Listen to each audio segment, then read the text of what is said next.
silakan absensi terlebih dahulu Bapak dan Ibu. Silakan absensi terlebih dahulu. Takutnya terlewat nih Bapak dan Ibu. Kita sudah masuk ke materi unit kompetensi yang kelima. Ya, silakan absensi Bapak dan Ibu. Pending dulu pengerjaan tugasnya, nanti dilanjutkan kembali Bapak dan Ibu. Ya, silakan dipending dulu, nanti dilanjutkan kembali. Kita masuk ke materi berikutnya, yaitu audit internal Bapak dan Ibu. Audit internal penerapan SJPH. Silakan di uh, daftar hadirnya diklik dulu Bapak dan Ibu.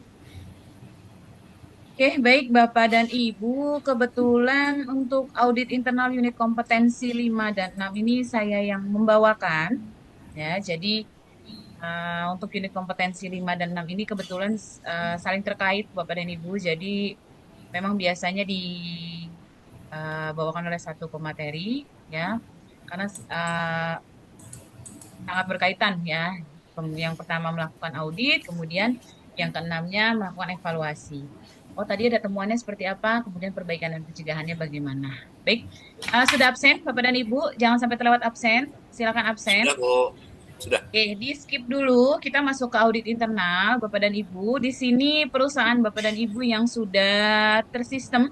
Ada yang sudah punya sistem, Bapak dan Ibu. Mungkin Bapak dan Ibu sudah ada yang CPKB juga ya.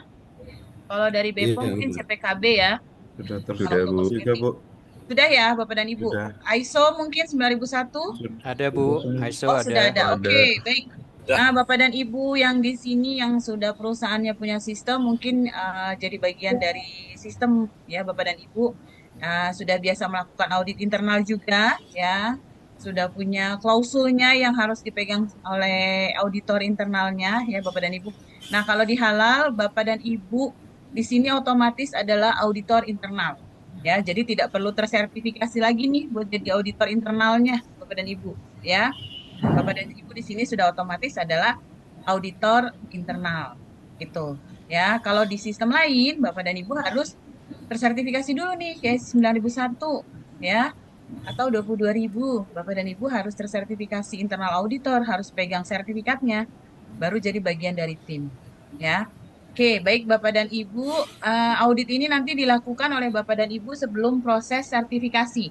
Jadi kalau Bapak dan Ibu sekarang yang ada lagi pengajuan atau ada yang dulunya masih SJH sekarang akan berubah jadi SJPH.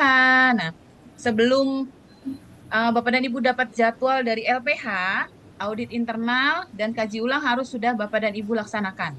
Jadi jangan sampai pas auditor datang Bapak dan Ibu tidak punya data audit internal. Ya, dan audit internal ini yang akan Bapak dan Ibu kirimkan ke BPJPH setiap tahun. Ya. Sama kalau dulu di SJH itu Bapak dan Ibu mengirimkan kan ya, dulu kan kita masih LPPOM, Bapak dan Ibu mengirimkan regular report kepada LPPOM. Ya, nah sekarang LPPOM itu adalah LPH.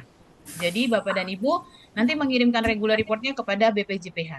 Nah, jika Bapak dan Ibu menggunakan LPH yang meminta regular report, Bapak dan Ibu tetap harus mengirimkan. Ya. Oke, kita masuk ke materi. Saya izin share screen.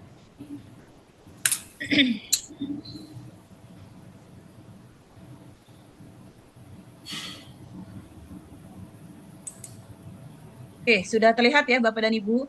Melakukan audit internal penerapan SJPH berdasarkan SKKNI nomor 21 tahun 2022.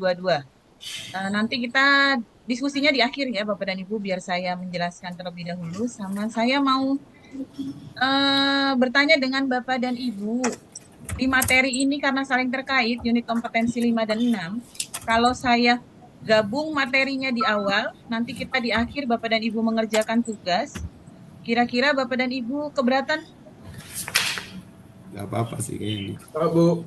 Ya, karena materi Berat apa enggak? di unit kompetensi 6 tidak terlalu banyak, Bapak dan Ibu. Jadi waktu nanti setelah istirahat Bapak dan Ibu mengerjakan tugas, Bapak dan Ibu punya waktu 1 jam untuk mengerjakan tugas. Oke, Bu. Ya, saya gabung saja ya Bapak dan Ibu, biar Bapak dan Ibu nanti punya banyak waktu untuk mengerjakan tugas. Barangkali ada tugas yang belum selesai, kalau waktunya sudah masih ada, nanti pada saat mengerjakan tugas unit kompetensi 5 dan 6, Bapak dan Ibu bisa mengerjakan tugas yang lain. Ya. Oke Bu, setuju Bu. Baik Bapak dan Ibu, Di sini berdasarkan SKKNI nomor 21 tahun 2022. Bapak dan Ibu, boleh saya review PPH itu ada berapa? PPH ada berapa Bapak dan Ibu? Ada yang bisa 7. jawab? Ada berapa PPH Bapak dan Ibu? Ada 7, Bu. Oke, betul. Pak siapa nih Pak? Saya, Bu. Dengan Pak Chandriawan ya? Atau Pak siapa nih barusan jawab? Ya, Bu Chandriawan. Chandriawan ya? Oke, ada 7 apa aja Pak? Ada Mulai dari apa? penyimpanan, Oke, dari pengemasan. pertama Pak, dari pertama. Oh, penyediaan bahan. Oke, habis disediakan bahannya eh, diolah, oke, diolah, pengolahan habis diolah terus disimpan. sebelum disimpan. Dikemas dulu, Bu. Oke, dikemas, betul. Kemas, Habis dikemas, disimpan, disimpan, habis terus disimpan, distribusi, penjualan, distribusi, terus penyajian. jualan, penyajian. Oke ya, Bapak dan Ibu. Jadi mengingatnya mudah ya. Kita sediain dulu barangnya, kemudian diolah, habis diolah dikemas, dikemas disimpan, suhu berapa? Oh, kalau produknya frozen berarti di cold storage ya. Oh, suhunya suhu ruang gitu ya. Nah, kemudian didistribusikan, setelah didistribusikan dijual, dijual disajikan. Ya, jadi ini 7 PPH. Tapi untuk Bapak dan Ibu, sesuaikan PPH tersebut dengan lingkupnya Bapak dan Ibu. Oh, saya distribusi, berarti saya nggak ada penyediaan bahan, saya nggak ada pengolahan. Ya, itu. Oh, saya manufacture. Berarti kalau saya manufacture, saya mulai dari penyediaan bahan. Nah, sampai pendistribusian. Oh, saya bakery. Berarti saya sampai penyajian. Itu ya, Bapak dan Ibu. Seperti itu. Baik, kita masih berdasarkan SKKNI. Nah, Bapak dan Ibu, di audit internal ini kita akan mengacu pada kriteria SJPH. Ya, tadi sudah di-review terus nih, Bapak dan Ibu. Semoga masih ingat ya. Harus ingat seharusnya, karena nanti ini jadi Iya. klausulnya Bapak dan Ibu, ya kriteria SJPH ini. Beda dengan 9001, 22.000, punya klausul sendiri dan klausulnya banyak ya Bapak dan Ibu. Kalau nggak salah sekarang tuh klausulnya tuh, seperti itu ya. Nah, Bapak dan Ibu harus mengingat 5 kriteria ini. Oke, saya review lagi Bapak dan Ibu. Kalau misalnya ada bahan yang tidak sesuai, ya. Pas kita beli, pas barangnya datang, ternyata dokumennya nggak lengkap, nggak ada di DBH. Itu masuk kriteria SJPH yang keberapa, Bapak dan Ibu? Yang nomor Pengadaan 2, Bu. bahan. Oke, yang kedua betul. Pak siapa, Pak? Kurniawan, Bu. Pak Kurniawan. Oke. Nah, berikutnya, Bapak dan Ibu, kalau misalnya eh, Bapak dan Ibu kemarin tugas 1, ya. Nah, kalau terkait dengan komitmen dan tanggung jawab itu contohnya apa saja Bapak dan Ibu? Contohnya apa saja? Menyediakan tenaga penyelia halal. Siapa nih yang jawab nih? SDM, Bu. Pak Mardi. Pak Mardi, oke. Apa Pak? Untuk menyediakan SDM untuk penyelia halal. Jadi SDM, oke. Ada lagi? Siapa lagi yang bisa jawab? Menyediakan Kebijakan halal, fasilitas Bu. dan sarana yang sesuai. Fasilitas dan sarana yang sesuai. Masuk SDM juga ya. Selain itu, Bapak dan Ibu, yang sudah Bapak dan Ibu buat kemarin di tugas 1? Organisasi Halal, Bu. Dan Kebijakan halal, Bu. Kebijakan halal. Oke, betul. Kebijakan halal ya. Terus ada apa lagi Bapak dan Ibu? Terakhir tuh sosialisasi, Bu. Sosialisasi, betul. Kemudian ada apa lagi Bapak dan Ibu? melaporkan sesuai keadaan yang di lapangan, tidak membuat data palsu misalnya seperti itu untuk dilaporkan. Komitmen boleh ya Pak ya? Perusahaan Bapak dan wajib Ibu. Perusahaan wajib Yes. melakukan pelatihan, Bu. Nah, betul. Training ya Pak ya? Ya. Tuh ya, begitu Bapak dan Ibu. Untuk komitmen, jadi komitmen itu banyak terkait dengan SDM. SK Tim, Bapak dan Ibu. Ya, terlewat nih SK Tim nih. Bapak dan Ibu kan harus ada SK Tim penyelia, ada SK Tim untuk tim manajemen halal. Ya, itu masuk dalam komitmen dan tanggung jawab. Training, SDM, sarana prasarananya. Ya, Bapak dan Ibu. Kemudian tugas dan tanggung jawabnya. Kebijakan halal itu masuk di komitmen dan tanggung jawab. Kalau audit internal masuk di mana Bapak dan Ibu? Pemantauan dan Pengawasan. Evaluasi. Pemantauan dan Betul, pemantauan dan evaluasi. evaluasi. Ya, Bapak dan Ibu.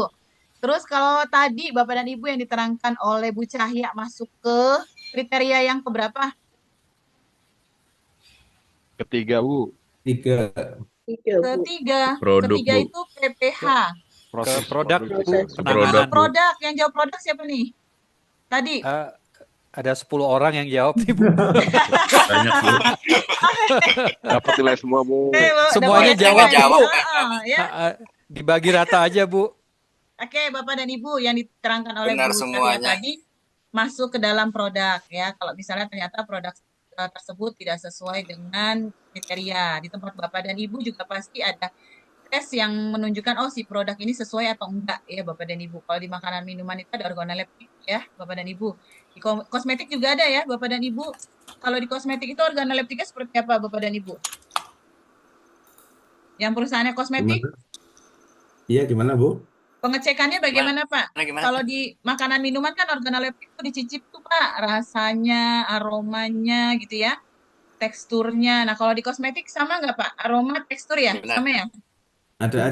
Ada itu. Jadi nanti ada sampel satu yang dilihat Mhm. disesuaikan dengan yang udah berjalan. Jadi kan ada batch numbernya. Apakah itu Mhm. sama dari warnanya, dari aromanya yang dibikin dan apa namanya ketahanannya itu Safe sama life nggak ya sama Pak? yang udah Safe standar life-nya gitu? ya? Iya. Oke, baik. Terima kasih. Pak siapa nih Pak dari kosmetik ya? Ismail ya. Pak Ismail ya? Ya, Iya. betul ya Bapak dan Ibu. Nah, sama kayak makanan minuman, kosmetik juga itu ada organoleptiknya, teksturnya, aromanya ya. Ada safe life-nya. Ini berapa lama sih ketahanannya? Oh, setahun. Oh, ini 2 tahun gitu ya. Oke, Bapak dan Ibu, itu dilakukan pada saat Bapak dan Ibu misalnya melakukan pengecekan, melakukan audit internal. Oh, ini saya mau minta datanya dong. Data ini ada nggak gitu ya. Nah, itu. Baik. Bapak dan Ibu, audit internalis ini tujuannya yaitu peserta memiliki pengetahuan, keterampilan, dan sikap kerja yang diperlukan untuk melakukan atau merencanakan audit internal, kemudian melakukan kaji ulang atau audit internal pelaksanaan SJPH, kemudian menyusun laporan ketidaksesuaian hasil audit internal. Audit sendiri apa? Pemeriksaan sistematik dan independen untuk mengetahui apakah aktivitas proses produksi halal dilaksanakan efektif dan sesuai perencanaan. Jadi dilihat nih Bapak dan Ibu, konsistensinya seperti apa. Ya, jadi perlu dilakukan pengecekan. Pengecekannya dengan apa? Dengan audit internal. Ya, kemudian referensinya apa? Kalau dari SKKNI ada 3 elemen kompetensi ya Bapak dan Ibu. Sama seperti unit kompetensi yang lain ya. Jadi ada elemen kompetensinya kalau untuk audit internal ada 3 Bapak dan Ibu. Merencanakan audit internal. Bapak dan Ibu kalau kita mau merencanakan audit internal yang kita buat pertama kali biasanya apa? Kira-kira biasanya apa Bapak dan Ibu kalau yang kita buat pertama kali? Checklist. Daftar Checklist. pertanyaan. Boleh daftar pertanyaan, Bu. pertanyaan. Sebelum itu Timnya, Bu. Tim audit oke, ada internalnya, Bu. timnya, buat timnya dulu. Terus kemudian Bikin standar operating SOP, Bu. procedures-nya, Bu, Waktu, Bu. SOP-nya. Waktu audit. SOP-nya, oke ada SOP-nya. Kemudian kalau kita pengen tahu, oh si A ngaudit si B, si C ngaudit si D. Itu apa Bapak dan Ibu? Pengadaan auditornya, Kualifikasinya, Bu. Bu. Kualifikasi. Lebih tepatnya apa Bapak dan Ibu? Penyediaan tenaga auditor Kalau kita internal. kalau kita mau melakukan sesuatu, kita buat apa dulu? Jadwal. Audit internal. Jadwal audit internal. Jadwal Oke, betul Ibu, jadwal audit internal. Ada Jadwal. schedule-nya Bapak dan Ibu, ya. Ada schedule-nya. Jadi Bapak dan Ibu tahu, oh iya saya akan mengaudit distribusi. Oh, saya akan mengaudit warehouse, saya akan mengaudit produksi, saya akan mengaudit purchasing. Oh, nanti saya akan diaudit sama si A. Oh, nanti saya akan diaudit sama si B. Nah, ada jadwalnya ya Bapak dan Ibu. Tadi ada daftar pertanyaannya nih ya. Terus kemudian ada daftar hadirnya Bapak dan Ibu. Ya, kemudian ada SOP-nya disiapin ya. Di SOP masuk nih, dijelaskan yang jadi auditor internal siapa saja, auditinya siapa saja nanti dijelaskan. Nah, kemudian metode auditnya Bapak dan Ibu. Jadi Bapak dan Ibu kalau melakukan audit ada metode auditnya, boleh dokumentasi. Dokumentasi itu seperti apa? Bapak dan Ibu silakan lihat semua yang ada di divisi tersebut. Dia punya manual, punya standar, punya SOP, dia punya instruksi kerja. dia punya form. Silakan Bapak dan Ibu cek, Bapak dan Ibu compare. Ya, itu dokumentasi. Kemudian observasi, Bapak dan Ibu. Observasi itu melihat ruang lingkupnya nih seperti apa nih. Ya, Bapak dan Ibu, dilihat ruang lingkupnya bagaimana, dicek. Oh, kalau saya ke bagian purchasing, ruang lingkupnya dari apa nih ya? Oh, ada pembelian, ya. Kemudian nanti ada kelengkapan dokumennya, karena kalau kita beli kita minta dokumennya yang lengkap ya Bapak dan Ibu. Kemudian oh ke warehouse, oh di warehouse ada penerimaan bahan, ada penyediaan bahan, kemudian ada penyimpanan, pengemasan, pengiriman ya. Itu. Jadi dilihat ruang lingkupnya, diobservasi. Nah, kemudian satu lagi metode audit, yaitu wawancara Bapak dan Ibu. Jadi nanti ketika Bapak dan Ibu audit, ada PIC-nya. Oh, PIC-nya si supervisor warehouse nih. Oh, PIC-nya si supervisor produksi. Atau PIC-nya manajernya ya. Bapak dan Ibu silakan mewawancarai PIC tersebut ya. Kemudian, oh tadi sudah punya rencananya, sudah lengkap jadwalnya, SOP-nya sudah ada, kemudian kita sudah punya daftar pertanyaan yang mau ditanyakan nih ya. Nah, kemudian kita melakukan audit internal. Nah, ada apa di audit internal pada saat kita melakukan audit tersebut? Yaitu ada bukti penerapan SJPH. Oh, ketika Bapak dan Ibu ngaudit nih di bagian penyimpanan, kok ternyata ada eh, bahan yang tidak sesuai nih. Oh, dokumennya nggak ada, dokumennya kurang. Ya, padahal pas dicek di KMA ternyata bahannya kritis. Oh, harusnya dokumennya sertifikat halal nih, tapi kok ini belum ada dokumennya ya. Itu terus kok nggak ada pas dicek di DBH, kok nggak ada di DBH-nya ya. Nah, itu dicatat oleh Bapak dan Ibu bukti penerapan SJPH-nya seperti apa. Atau pada saat mengecek mengecek gudang, kok lihat banyak kotoran tikus ya, kok ini banyak kotoran tikus di gudang gitu ya. Ini kenapa nih? Oh, dicek nih, lihat data pest control-nya, yang melakukan pest control-nya siapa. Oh, ini di maintenance sendiri, Pak. Kita ada jadwalnya kok, ada checklist-nya. Nah, berarti ternyata kurang efektif ya. Nanti perbaikannya bagaimana? Nah, itu misalnya, oh nanti kayaknya harus sewa third party deh. Ya, karena kalau seperti ini terus nanti mengkontaminasi bahan gitu ya. Kok saya lihat banyak nih kotoran tikusnya gitu ya. Atau ternyata pas lagi ngecek, kok ada bahan yang tidak ditaruh di tempatnya ya, Bapak dan Ibu. Misalnya tidak ditaruh di rak, ya kemudian tidak menggunakan palet gitu ya. Terus kemudian penempatannya tidak sesuai. Nah, itu jadi ketidaksesuaian. Ya, diidentifikasi oleh Bapak dan Ibu, oh ini kalau terkait dengan penyimpanan yang tidak sesuai, berarti ini masuknya PPH nih. Ya, berarti masuk ke kriteria SCPH yang ketiga. Ya, kemudian menyusun laporan audit. Oh, tadi sudah diaudit, ya, jadwal sudah ada, sudah dilakukan audit, ternyata ada ketidaksesuaian. Nah, dibuatkan laporan auditnya. Ya, laporan audit disusun sesuai dengan hasil audit internal. Kemudian pihak yang berkepentingan diidentifikasi sesuai kebutuhan, laporan hasil audit disampaikan ke pihak yang berkepentingan.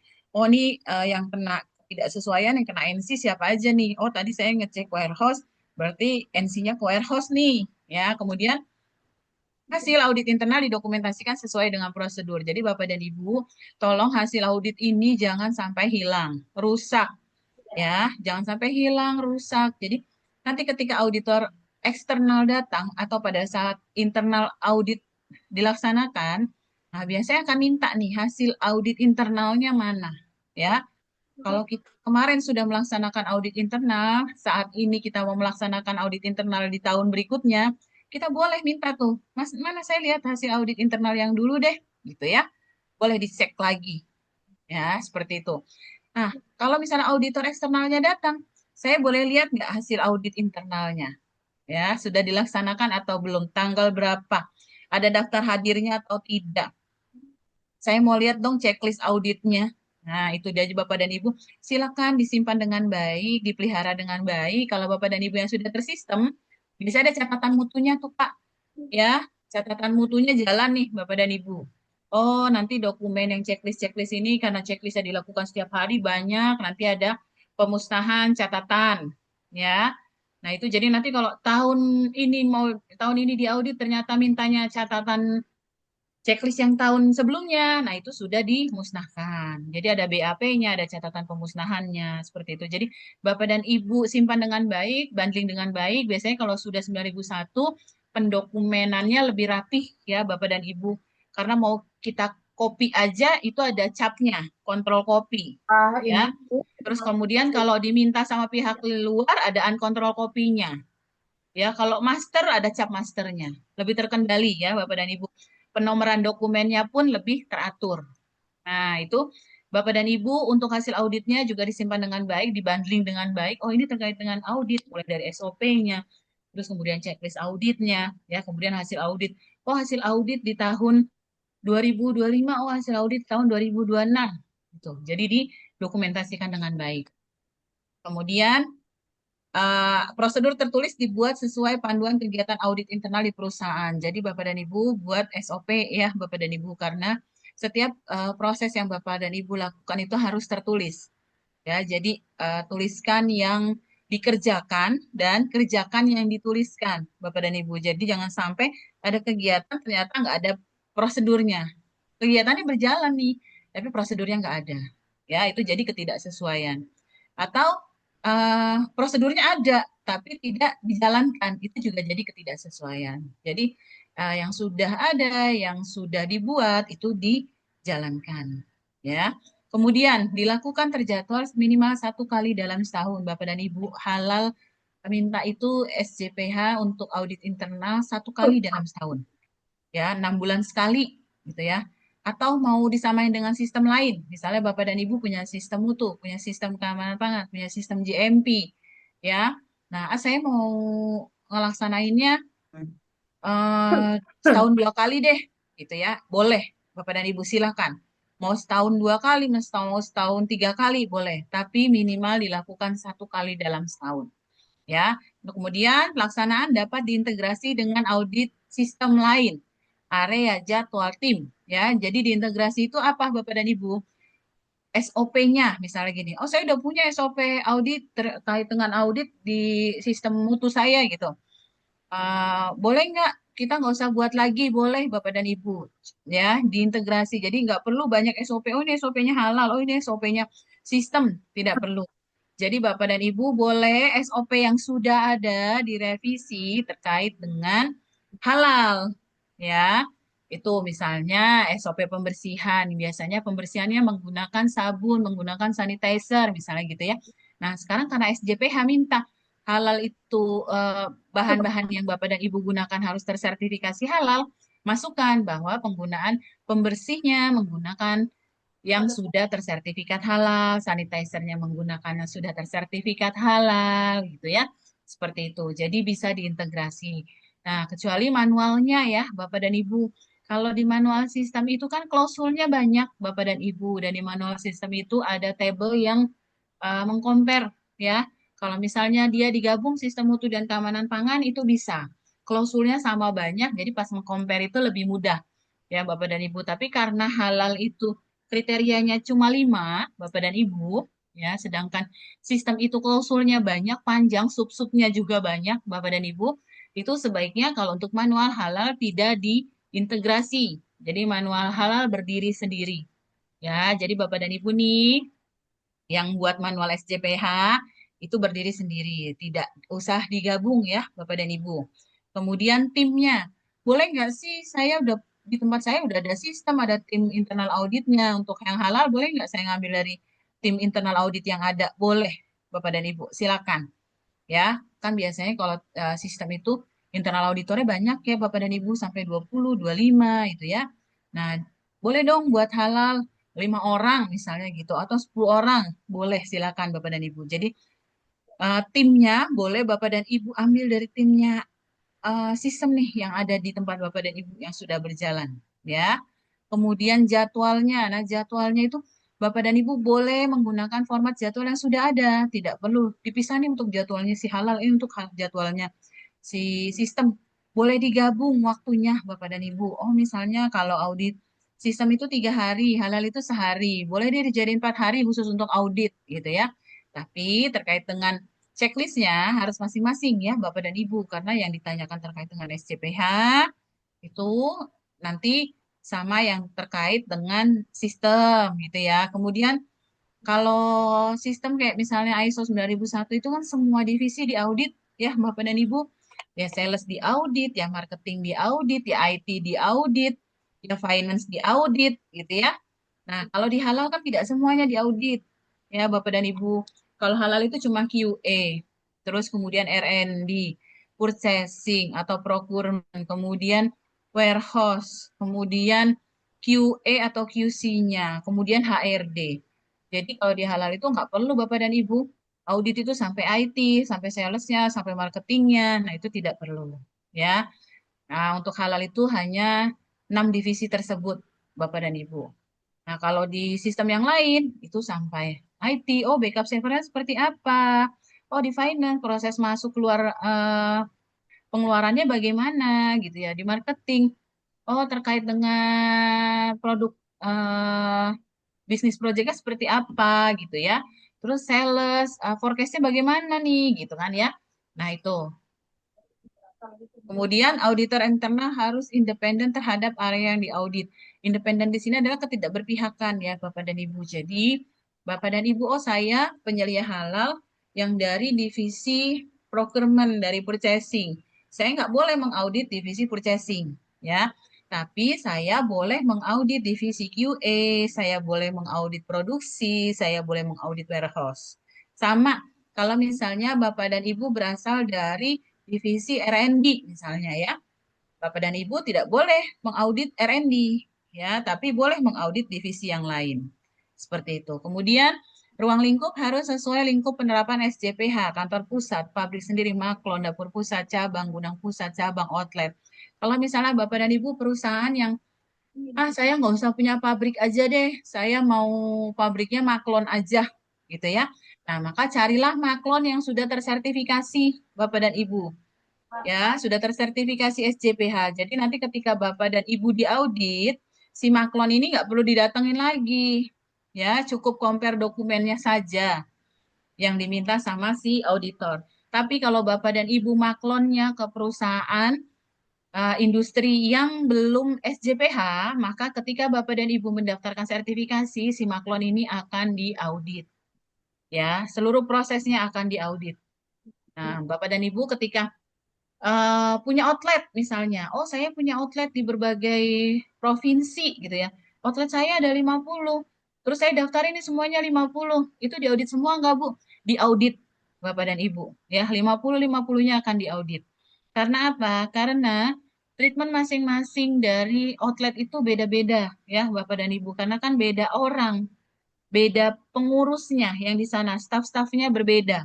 Oh, ternyata pas ke outlet yang A, Bapak dan Ibu lihat, oh, tertib ya. Ternyata pas saya baru datang aja sudah disajikan dengan roll bannernya kebijakan halal, misalnya. Kemudian pas saya cek dapurnya, mereka menggunakan APD lengkap, personal hygiene-nya bagus, ya. Terus kemudian dapurnya juga bersih, ya. Semua teratur. Mereka menggunakan baju khusus produksi, ya. Tapi ketika Bapak dan Ibu ternyata ke outlet yang berikutnya, loh kok saya nggak ngelihat ada kebijakan halal tempel gitu ya. Kemudian kok pakainya tong sampah yang terbuka, bukan tong sampah yang tertutup di area produksinya. Kemudian kok banyak noda di dapur produksinya. Kok terus tiba-tiba ngelihat karyawan yang pakai maskernya nggak benar gitu ya, Bapak dan Ibu seperti itu. Jadi treatment masing-masing di outlet itu beda-beda. Jadi kenapa harus diaudit semuanya? Ya, ketika Bapak dan Ibu mendaftarkan si outlet tersebut, berarti outlet tersebut harus siap diaudit. Itu ya sama kayak misalnya Bapak dan Ibu. Ternyata saya punya produksi, produknya ada yang premix ya, premixnya dibuat di tempat yang lain, di gudang yang lain. Nah, itu juga harus didaftarkan ya Bapak dan Ibu. Nanti diaudit juga si gudang premix tersebut itu. Karena misalnya ternyata Bapak dan Ibu produksi, terus ada premix yang datang, dan premix ini adalah campuran berbagai bahan misalnya. Nah, itu dibuat di tempat yang lain. Nah, itu berarti juga harus diaudit. Ya, seperti itu. Kemudian hasilnya dilaporkan sesuai ketentuan BPJPH. Nah, ini hasil audit ini yang nanti Bapak dan Ibu laporkan kepada BPJPH. Ya, Bapak dan Ibu. Kalau misalnya sekarang belum ada di sistem, Bapak dan Ibu bisa via email ke bagian pengawasan atau ke bagian uh, email layanan PTSP ya, Bapak dan Ibu, itu bisa Bapak dan Ibu laporkan ke sana. Kemudian ditetapkan untuk apa prosedur audit ini, Bapak dan Ibu? Memudahkan dan menjadi petunjuk dalam melakukan audit internal. Jadi di dalam prosedur ini tertulis nih departemen mana saja yang diaudit untuk halal, kemudian siapa aja yang mengaudit, itu dari divisi apa saja. Nah, kemudian memastikan kompetensi auditor, memilih dan mengidentifikasi tim audit internal yang sesuai, memelihara catatan audit termasuk evaluasinya. Ya. Nah, tujuan internal audit di sini mengetahui kesesuaian atau ketidaksesuaian Bapak dan Ibu. Jadi ketika mengaudit, ketika Bapak dan Ibu menemukan nih ternyata oh sudah sesuai. Ketika Bapak dan Ibu mengecek dokumennya, oh SOP. Saya mau lihat dong di SOP ini tertulis ada form A, B, dan C. Ternyata Bapak dan Ibu compare, oh formnya lengkap, dilaksanakan, dikerjakan dengan baik. Ternyata formnya pengerjaannya setiap hari. Nah, pas saya minta data misalnya seminggu berturut-turut ternyata ada. Nah, itu sudah sesuai gitu ya. Nah, kalau ada ketidaksesuaian bagaimana? Bapak dan Ibu catat ketidaksesuaiannya seperti apa. Oh, tadi misalnya di penyimpanan ada bahan yang penyimpanannya tidak sesuai. Ya, kemudian tidak diletakkan pada rak atau tidak ada alasnya. Kok gudangnya banyak kotoran tikus. Nah, itu jadikan catatan ketidaksesuaian. Ya, kemudian menentukan efektivitas penerapan SCPH-nya. Oh, berarti kalau misalnya ternyata nanti ketidaksesuaian ini, ya Bapak dan Ibu sudah dilakukan perbaikan. Efektif nggak nih perbaikannya? Oh tadi misalnya, oh dia tadi tidak pakai alas, ternyata karena apa? Karena raknya penuh, kemudian pas kita mau pakaiin palet, paletnya nggak ada, ya. Berarti perbaikannya gimana? Perbaikannya, oh beli palet terus beli paletnya sesuai dengan bahan yang tidak ada paletnya saja atau kita bikin stok nih. Jadi jangan sampai nanti tahun depan nih terulang lagi ada bahan datang nggak ada paletnya. Atau penyesuaian raknya deh biar lebih rapi gitu. Nah, itu efektif atau tidak ya tindakan perbaikan nanti dilakukan. Kemudian memberikan peluang dan perbaikan memenuhi persyaratan SCPH dan mendaftarkan sistem halal kepada BPJPH.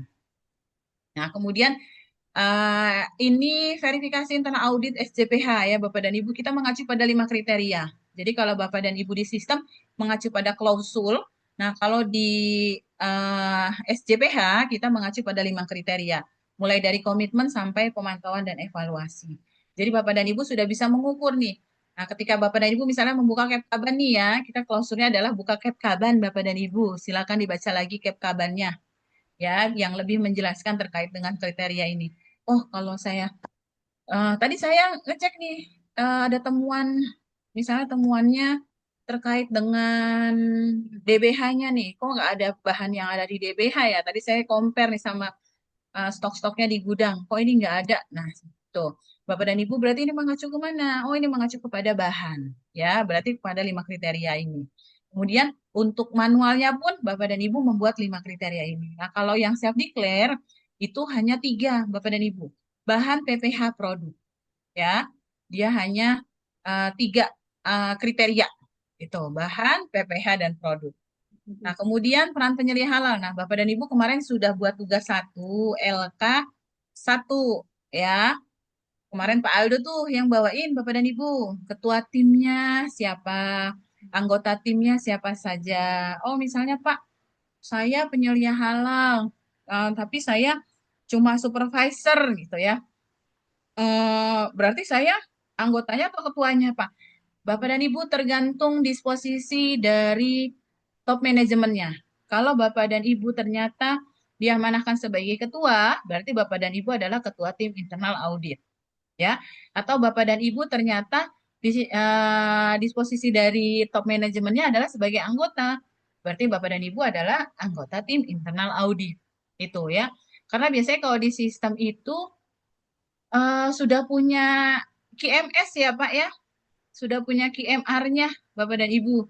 Nah biasanya ketua timnya QMR-nya atau QMS-nya nih, karena biasanya QMR atau QMS-nya sudah training lead auditor Bapak dan Ibu. Jadi kalau terkait dengan internal audit, mereka juga lebih paham ya, seperti itu.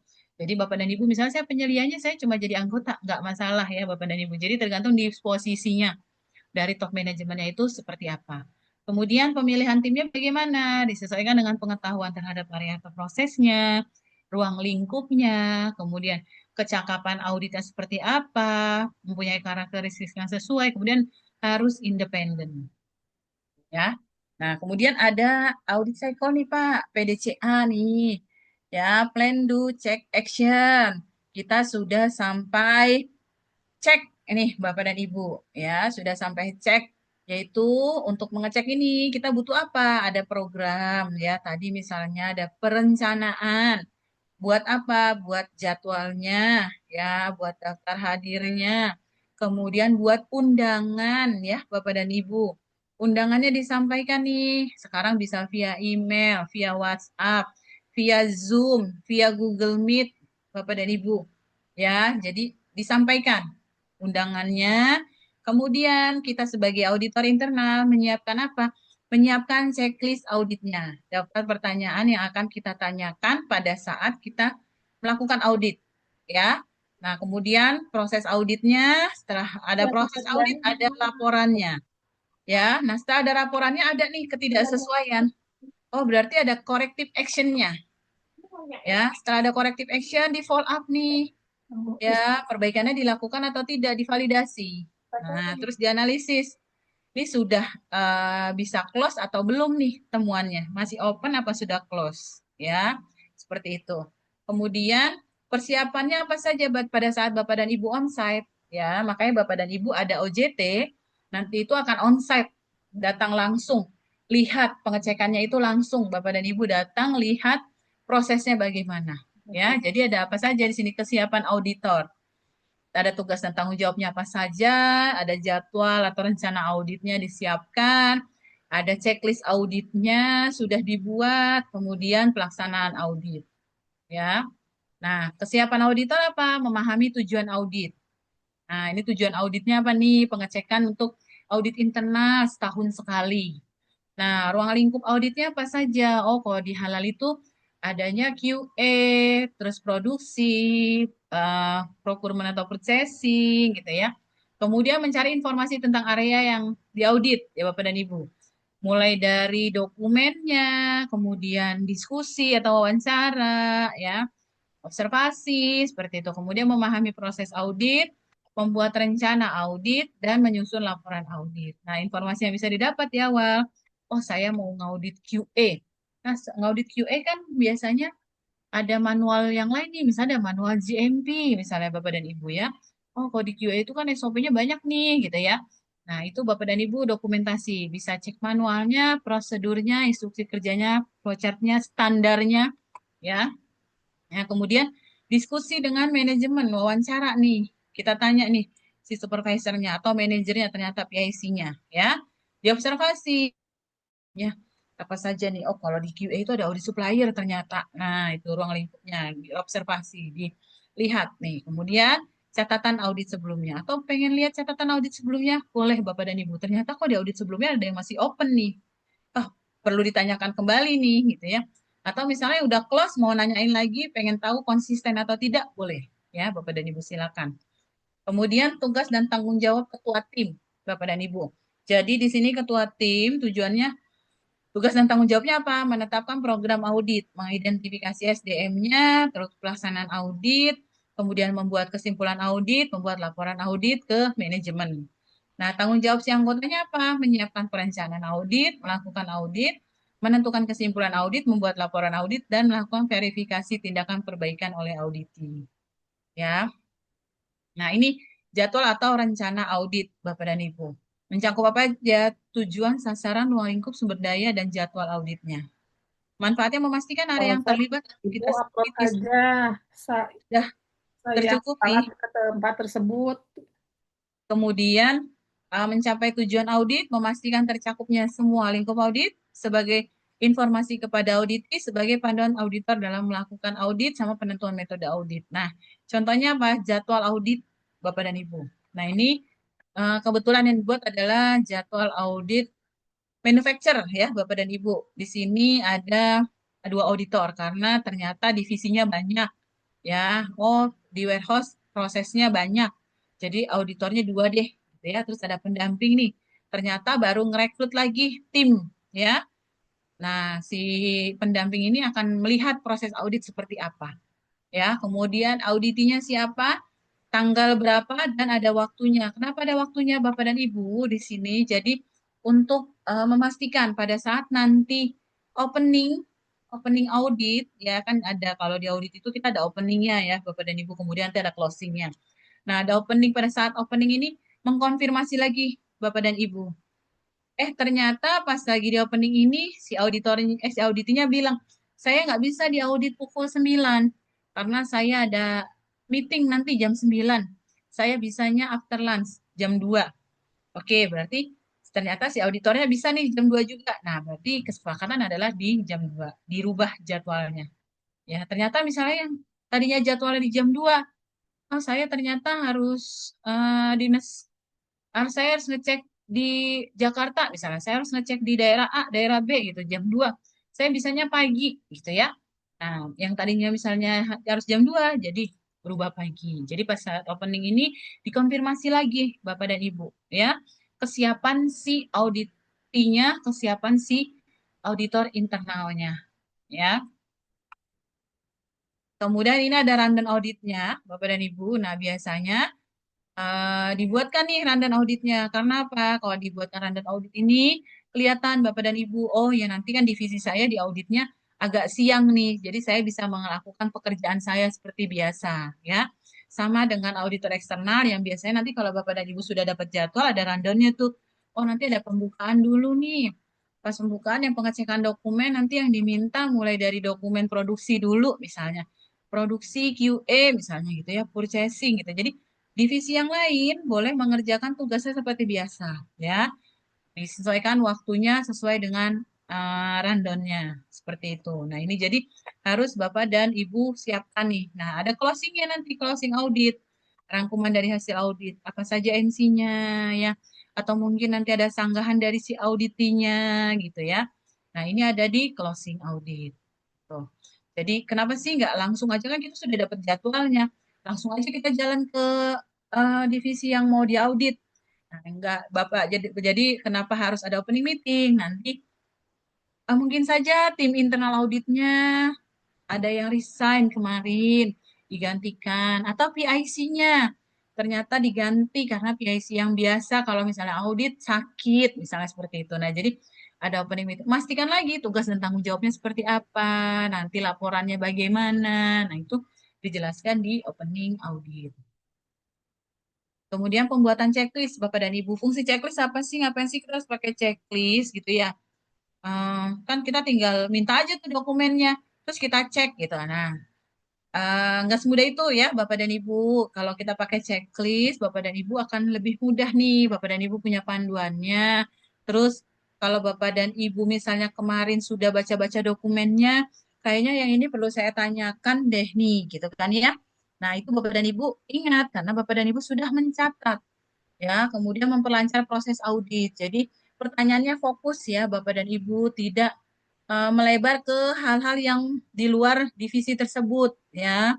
Jadi memperlancar proses audit yang harusnya memang auditnya 1 jam berjalan secara secara sesuai jadwal 1 jam gitu ya. Jangan sampai nanti ternyata auditnya sampai 2 jam, 3 jam, yang ditanyainnya tidak fokus karena tidak ada catatannya ya. Kemudian menjadi catatan mengenai cakupan audit. Isinya apa di checklist? Pertanyaan, memahami proses, tahapan proses, proses kontrolnya. Terus ada metode untuk memverifikasi ketidaksesuaian dan efektivitasnya.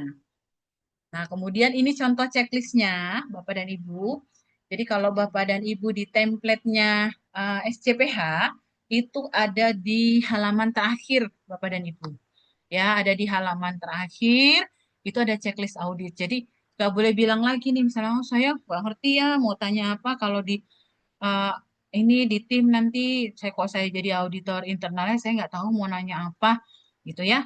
Nah, udah ada panduannya, Bapak dan Ibu. Oh, misalnya terkait dengan kebijakan halal. Apakah kebijakan halal ini sudah tersedia? Oh, sudah.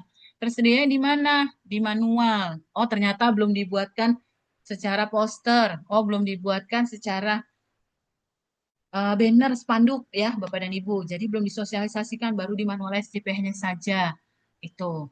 Atau misalnya ternyata terkait kebijakan halal, loh kami sudah kok, sudah sosialisasi. Sosialisasi lewat apa? Training internal misalnya, atau briefing tiap pagi. Nah, itu deh. Itu bisa Bapak dan Ibu sampaikan, ya. Nah, ini ada checklistnya, jadi lebih memudahkan Bapak dan Ibu. Oh, kalau terkait dengan komitmen yang bisa ditanyakan apa saja. Oh, yang terkait bahan bisa ditanyakan apa saja. Seperti itu. Ya, jadi ada iya, tidak, dan tidak relevan. Buktinya tuliskan nih. Oh, ternyata kebijakan halalnya sudah dibuatkan spanduk. Kebijakan halal sudah disampaikan di internal training, di briefing pagi, gitu ya. Atau kebijakan halal dipasang di background PC dan laptop masing-masing karyawan. Jadi karyawan memahami terkait dengan SJPH, gitu ya. Itu. Jadi di background komputernya, background PC-nya, kebijakan halal, kebijakan mutu, kebijakan pangan ya Bapak dan Ibu. Semoga nggak kebalik-balik kalau auditor nanya ya Bapak dan Ibu. Nanti ketika ditanya kebijakan halal, dibaca kebijakan mutu. Ya, itu. Nah, sosialisasinya banyak, Bapak dan Ibu.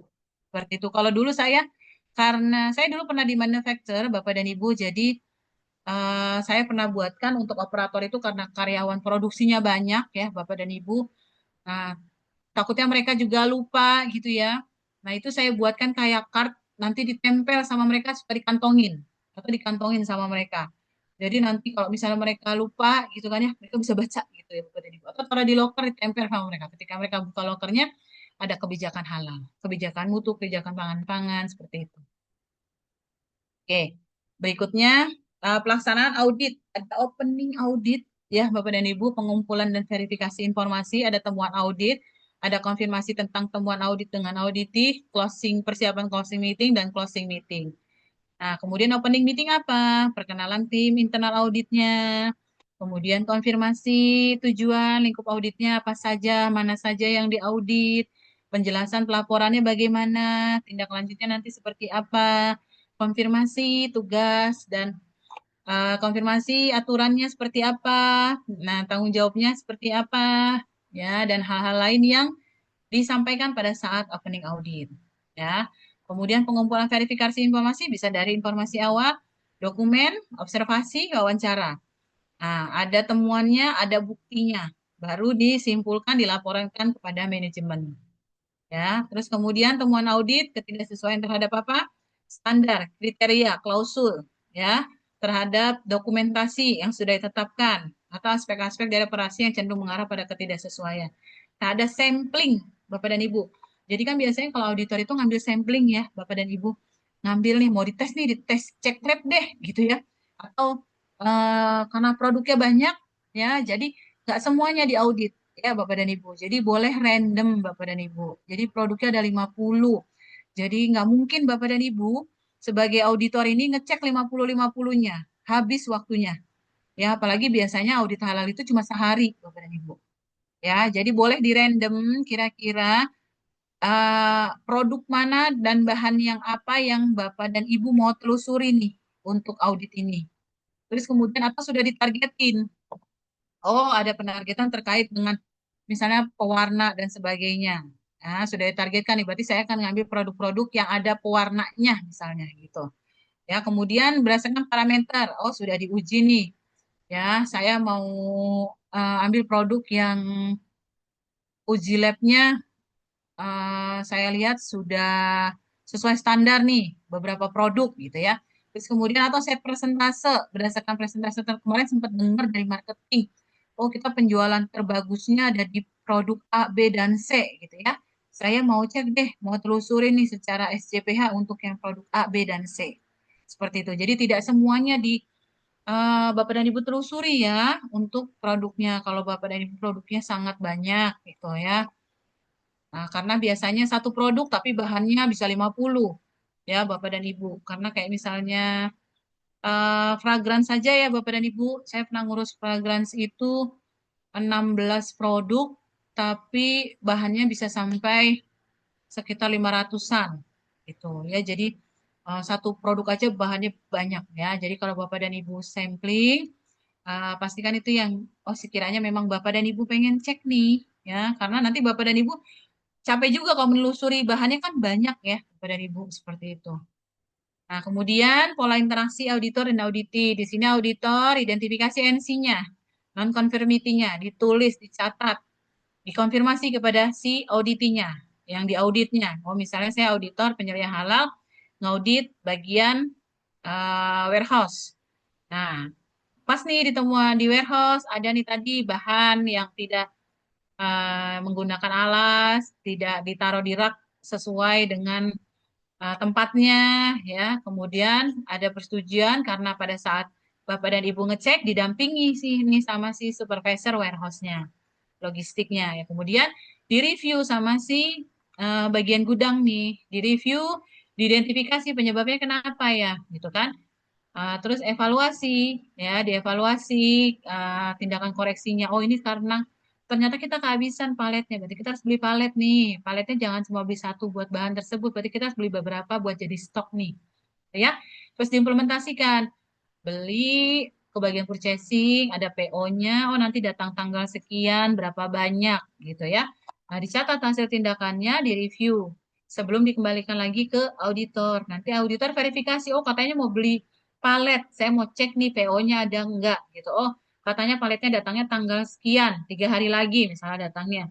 Nanti 3 hari kemudian dipastikan divalidasi, datang enggak paletnya, benar enggak ada paletnya, digunakan enggak tuh buat bahan-bahan tersebut. Nah, seperti itu. Kemudian baru bisa di close NC-nya. Nah, ada laporan audit, Bapak dan Ibu.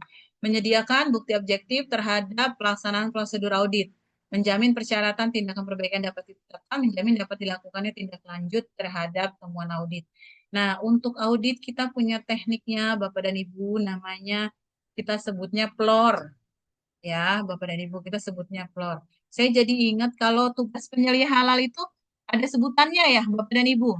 Tugas penyelia halal apa kemarin disampaikan oleh Pak Osep ABC sebutannya? Kodam, Bu. Betul, Pak Aulia. ABC Kodam. A-nya apa? Mengawasi PPH, Bu. Mengawasi PPH. Habis diawasi diapakan, Pak? Melakukan KAPA, Bu. Melakukan Tindakan CAPA. perbaikan dan Oke. Terus kemudian pencegahan. Mengkoordinasikan PPH, Bu.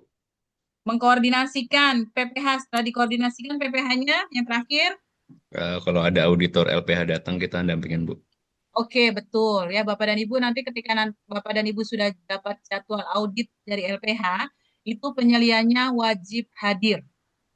Ya, karena penyelia yang bertanggung jawab terhadap SCPH. Jadi harus hadir nih Bapak dan Ibu.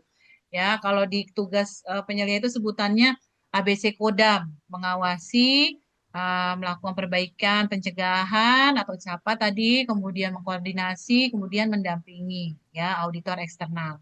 Auditor eksternal misalnya jadwalnya sudah ada nih, oh dijadwalkan audit tanggal sekian, nah itu penyelianya harus hadir ya Bapak dan Ibu. Kemudian kalau di audit kita punya sebutannya PLOR. Jadi problemnya apa nih Bapak dan Ibu? Ketika Bapak dan Ibu menemukan ketidaksesuaian ini, temuannya ini, problemnya apa? Oh tadi saya menemukan bahan dari yang diproduksi oleh PT A sebanyak misalnya 5 karton, 6 karton gitu ya. Itu ada di lantai, tidak ditempatkan di tempat yang sesuai, tidak menggunakan rak, tidak menggunakan palet, ya, kemudian banyak kotoran tikus dan sebagainya. Nah, kemudian lokasinya di mana? Di gudang. Buktinya apa? Buktinya produk sebanyak berapa banyak ini diproduksi oleh siapa? Ini oleh produsen. Kemudian eh, terletak di lantai misalnya gitu ya. Kemudian mengapa terus dicek misalnya prosedurnya ternyata belum ada prosedur ya. Nah, jadi bukti objektif juga nih prosedurnya. Kemudian mengapa dianggap sebagai ketidaksesuaian? Mereferensi kepada apa nih Bapak dan Ibu? Oh, kalau penyimpanan berarti terkait dengan PPH itu ya. Referensinya, klausulnya, kriterianya. Nah, kemudian closing meeting. Di closing meeting itu menyampaikan dan mendiskusikan hasil audit. Bapak dan Ibu disampaikan hasil auditnya. Terus kemudian memberikan waktu kepada auditi untuk memberikan sanggahan, ya. Kemudian jika sepakat, auditor meminta persetujuan auditi. Mungkin aja Bapak dan Ibu pada saat audit ditanya SOP apa, terus terselip, lupa ya. Pas lagi closing ternyata udah nemuin SOP-nya. Nah, boleh tuh Bapak dan Ibu ditunjukkan agar tidak jadi ketidaksesuaian, ya. Nah, kemudian laporan audit disampaikan ke pihak yang bertanggung jawab. Nah, ini bentuk laporannya, Bapak dan Ibu. Ini form laporan yang kami contohkan untuk Bapak dan Ibu. Di sini ada nomor dokumennya, ya. Kemudian ada auditor internalnya siapa, tanggal auditnya, auditinya siapa, jabatannya apa, ya. Nah, ini untuk audit internal. Kalau misalnya Bapak dan Ibu audit BPOM, biasanya BPOM punya capa sendiri ya, Bapak dan Ibu. Kalau misalnya ada ketidaksesuaian, mereka ngirim tuh, misalnya sudah audit nih, Bapak dan Ibu, audit CPKB, audit CPPOB, gitu ya. Nah, itu mereka biasanya, atau SMKPO yang terkait dengan gudang. Nah, kalau misalnya mereka sudah audit, mereka biasanya punya format audit sendiri tuh capanya, Bapak dan Ibu. Ya, nah Bapak dan Ibu biasanya isinya langsung di situ tuh. Nanti dikirim kembali ke si auditornya. Nah, kalau di BPOM terkait dengan SMKPO, terkait dengan CPPOB dan sebagainya, mereka biasanya mengingatkan tuh Bapak dan Ibu ada email sebulan lagi, 10 hari lagi hasil auditnya harus dikirimkan, gitu ya. Kalau dihalang nggak ada yang ngingetin Bapak dan Ibu. Jadi Bapak dan Ibu harus mengingat sendiri nih, kalau sudah waktunya mengirimkan kepada BPJPH, Bapak dan Ibu langsung kirimkan setahun sekali. Kalau di BPOM biasa diingetin via email tuh, dikirim lewat email. Batas waktu deadline 10 hari lagi harus mengirimkan audit internalnya. Nah, kalau yang belum melaksanain langsung tuh ngelaksanain Bapak dan Ibu. Bikinlah auditnya ya. Oh, kita belum audit BPOM nih, cepat audit ya gitu. Nah, ini ada floor-nya, problem, location, objective evidence-nya, dan referensinya. Ada tanda tangan dari si auditor internalnya, ada auditinya. Ya, ini laporan auditnya, Bapak dan Ibu. Laporan audit dan tindak lanjut hasil audit internal. Di sini ada sumbernya, Bapak dan Ibu. Kenapa kok sumbernya banyak sih, Bu? Internal audit di sini, jadi form ini Bapak dan Ibu bisa digunakan untuk internal audit yang lain. Mungkin aja Bapak dan Ibu melaksanakan audit rutin GMP misalnya, ya, internal audit GMP misalnya. Ya, ini bisa pakai untuk internal audit yang lain. Kemudian buat keluhan pelanggan, mungkin selama ini keluhan pelanggan pakainya logbook atau email. Ya, ini boleh pakai form ini. Ya, atau biasanya kalau kayak BPOM juga punya form keluhan pelanggan sendiri ya Bapak dan Ibu. Atau kayak misalnya mereka kayak telusurnya, recall-nya mereka punya form sendiri tuh. Bapak dan Ibu harus mengikuti formatnya mereka. Itu kemudian tinjauan manajemen, misalnya Bapak dan Ibu ada rapat manajemen review, rapat kaji ulang kalau di halal. Nah, ini kalau misalnya ada hal-hal yang ternyata belum bisa di-close nih, harus menunggu waktu dan sebagainya, dibuatkan laporan seperti ini. Itu ya. Jadi bisa digunakan untuk hal-hal lain selain audit internal. Oke, Bapak dan Ibu sampai di sini sebelum kita lanjut ke unit kompetensi yang ke-6, kita masih banyak waktu buat diskusi. Bapak dan Ibu silakan, boleh Pak Muhammad Aulia Akbar, silakan. Panggilnya apa Pak? Pak Akbar apa Pak Aulia Pak? Akbar, Bu. Oh, Pak Akbar, oke. Ya. Izin Bu, mau nanya Bu terkait dengan audit internal yang halal ini. Kalau kita jalan audit internal selama ini kan karena saya di bahan baku obat ya Bu ya, itu kan kami sudah ada CPOB dan sudah ada ISO gitu ya. Itu kan ada kriteria finding ya Bu ya, minor, major, critical, bahkan ada opportunity for improvement. Nah, kalau untuk dari sistem halal ini Bu, itu tuh ada nggak ya Bu suggest terkait dengan gradingnya gitu loh Bu? Apakah akan selalu critical, apakah bisa minor juga gitu? Itu sih Bu paling. Oke, makasih Pak Akbar. Iya Pak Akbar, kalau di halal itu kita kritis, tidak kritis ya Pak ya. Kalau di mutu, di keamanan pangan dan sebagainya, di sistem yang lain biasanya ada tuh critical major, major, terus minor, terus observasi ya Pak ya. Atau yang tadinya observasi jadi minor gitu ya. Naik nih, ternyata temuannya jadi minor gitu. Nah, kalau di halal itu kritis dan tidak kritis Bapak dan Ibu. Jadi makanya pastikan kalau misalnya itu ternyata temuan yang kritis, misalnya pada saat Bapak dan Ibu diaudit, ternyata bahan ini masuk KMA, pas Bapak dan Ibu diaudit, dokumennya belum sesuai. Nah, itu masuk kritis. Gitu ya. Atau tidak kritis itu misalnya ternyata prosesnya sudah Bapak dan Ibu lakukan, cuma SOP-nya belum ada nih. Ya, itu Bapak dan Ibu masuknya ke tidak kritis ya, gitu. Jadi kalau misalnya di halal itu memang nggak ada seperti grade-nya, oh 0 point nih ketika diaudit harus temuannya harus 0 ya, Bapak dan Ibu kritikalnya harus 0 nih. Kalau sampai ada critical major aja 1, auditnya diulang lagi atau di pending gitu. Nah, itu nggak ada. Kalau di halal nggak ada ya Bapak dan Ibu, auditnya tetap berjalan. Nanti Bapak dan Ibu akan diinfokan nih sama si auditornya nih, kalau misalnya ada auditor eksternal, nanti si auditor yang eksternal ini akan menginfokan ini termasuk yang kritis atau tidak.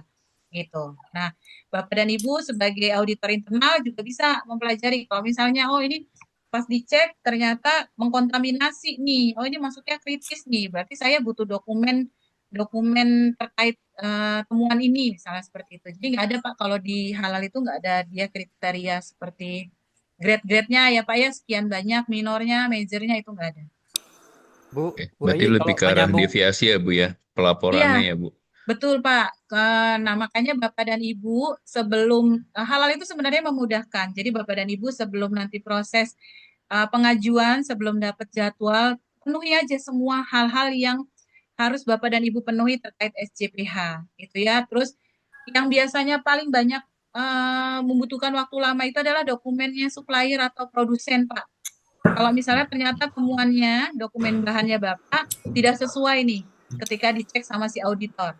Tidak sesuai, Bapak dan Ibu harus minta lagi dari si produsen. Kalau Bapak belinya direct produsen, oke, kita biasanya cepat nih mintanya, ya.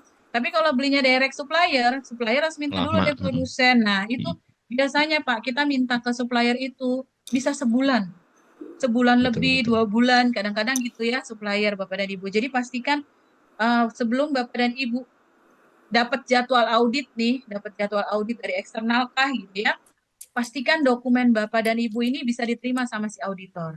Jangan sampai ada bahan-bahan yang sekiranya pas dicek, oh pas dilihat flowchart-nya ternyata ada proses yang pakai enzim, misalnya gitu. Atau pas proses filterisasi ternyata pakai karbon. Karbonnya nggak bisa dipastikan nih halal atau tidak. Nah, seperti itu. Jadi silakan Bapak dan Ibu cek lebih detail lagi ya. Jangan sampai itu membuat penundaan sertifikat Bapak dan Ibu yang seharusnya sudah bisa dapat karena Bapak Ibu harus perbaikannya lama ya karena nunggu data dari si supplier. Nah, itu bisa menjadi prosesnya Bapak dan Ibu tambah panjang. Itu Bapak dan Ibu. Jadi Baik, Bu. dipersiapkan di awal. Oke, seperti itu Pak Akbar. Ya, terima kasih banyak, Bu. Sama-sama Pak Akbar. Pak Irsyad, silakan Pak. Ya Bu, ini yang saya tanyakan untuk yang tadi yang Ibu sampaikan kan untuk audit internal minimal 1 tahun sekali dan itu tidak ada peringatan dari sistemnya si halal. Kalau misalkan kita ada terlewat gitu Bu, nanti ngaruhnya kemana ya Bu? Iya Pak. Nah ini kalau terlewat Bapak dan Ibu, jadi nanti sistem nanti BPJPH kan akan ada surveillance ya Pak ya, pengawasan. Nah kalau misalnya ternyata nanti dilihat mereka compare data, kok ini perusahaannya sering terlewat untuk pelaporannya misalnya gitu. Nah itu bisa jadi bahan surveillance Pak. Itu jadi bahan surveillance dari BPJPH untuk datang ke tempatnya Bapak untuk mengecek ini konsistensinya seperti apa. Kok saya nggak pernah dapat laporan ya terkait dengan regular reportnya per tahun seperti itu Pak Irsyad. Nggak sampai dicabut sertifikat sih Pak, nggak. Paling Bapak dan Ibu jadi bahan surveillance ya. Karena kan surveillance itu biasanya mereka mengecek kan pasti ada dasar-dasarnya kenapa mereka harus surveillance ke perusahaan tersebut seperti itu Pak. Kalau sebelum surveillance gitu, apa ada peringatan Bu?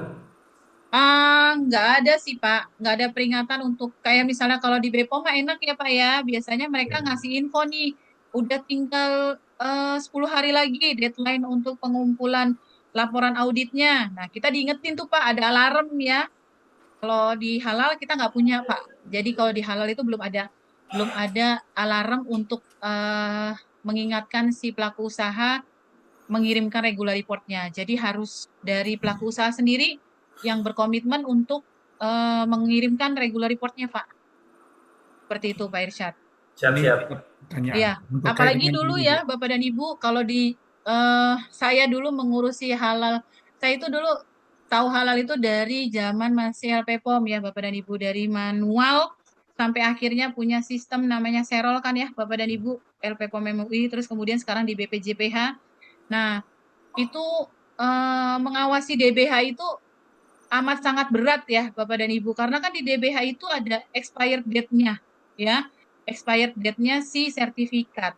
Itu kalau kita sampai terlewat ketika itu kita ternyata sudah harus audit perpanjangan dan sebagainya, karena dulu masih perpanjangan ya Bapak dan Ibu sertifikatnya. masih 2 tahun, terus kemudian terakhir 4 tahun gitu ya. Nah, itu pasti kena temuan, ya. Oh ini sertifikat halalnya sudah expired, apalagi ternyata banyak bahannya misalnya impor, Bapak dan Ibu. Nah, itu kita nggak punya tuh alarm buat mengingatkan kita bahwa ini sudah expired gitu ya. Tapi mungkin kalau perusahaan dengan IT yang bagus ya, bisa tuh Bapak dan Ibu via sistem misalnya ada keterangan atau notif di email dan sebagainya. Nah, itu bisa. Nah, kalau dulu saya masih yang benar-benar melihat harus mengecek harus ada stok opnam sendiri untuk DBH. Bagaimana supaya saya nggak terlewat nih expired date-nya. Jadi 3 bulan sebelumnya, 2 bulan sebelumnya saya harus konfirmasi untuk minta sertifikat halal yang terbaru. Begitu Pak Irsyad. Mungkin begitu Pak Irsyad. Ya, siap Bu. Terima kasih Bu. Sama-sama Pak Irsyad. Kemudian Pak Kurniawan, silakan Pak. Sebelumnya saya ngucapin terima kasih ke Pak Akbar sama Pak Irsyad tadi, pertanyaannya tuh bagus sekali. Jadi itu warning juga buat saya itu ya. Warning dalam hal reminder expire halalnya itu. Jadi saya juga harus bicara sama IT departemen. Terima kasih Bu udah mengingatkan. Sama-sama Pak. Ya, tadi Pak Irsyad kan menanyakan tentang adjustment itu apa minor major kan ya Bu ya. Kemudian Ibu menjelaskannya lebih ke arah bahan ya Bu ya. Bahannya yang tadi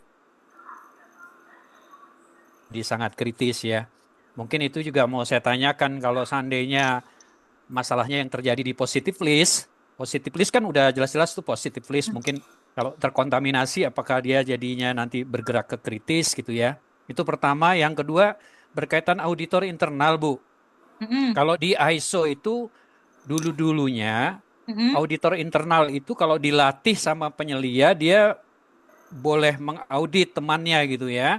Tapi kesini si ISO merubah standar, auditor internalnya juga harus mendapatkan sertifikasi training dari luar gitu ya. Nah pertanyaan saya kalau di halal, apakah penyelia halal bisa mentraining teman-temannya, kemudian teman-temannya jadi auditor internal atau teman-temannya harus dilatih oleh orang independen dari luar? Itu Bu pertanyaannya.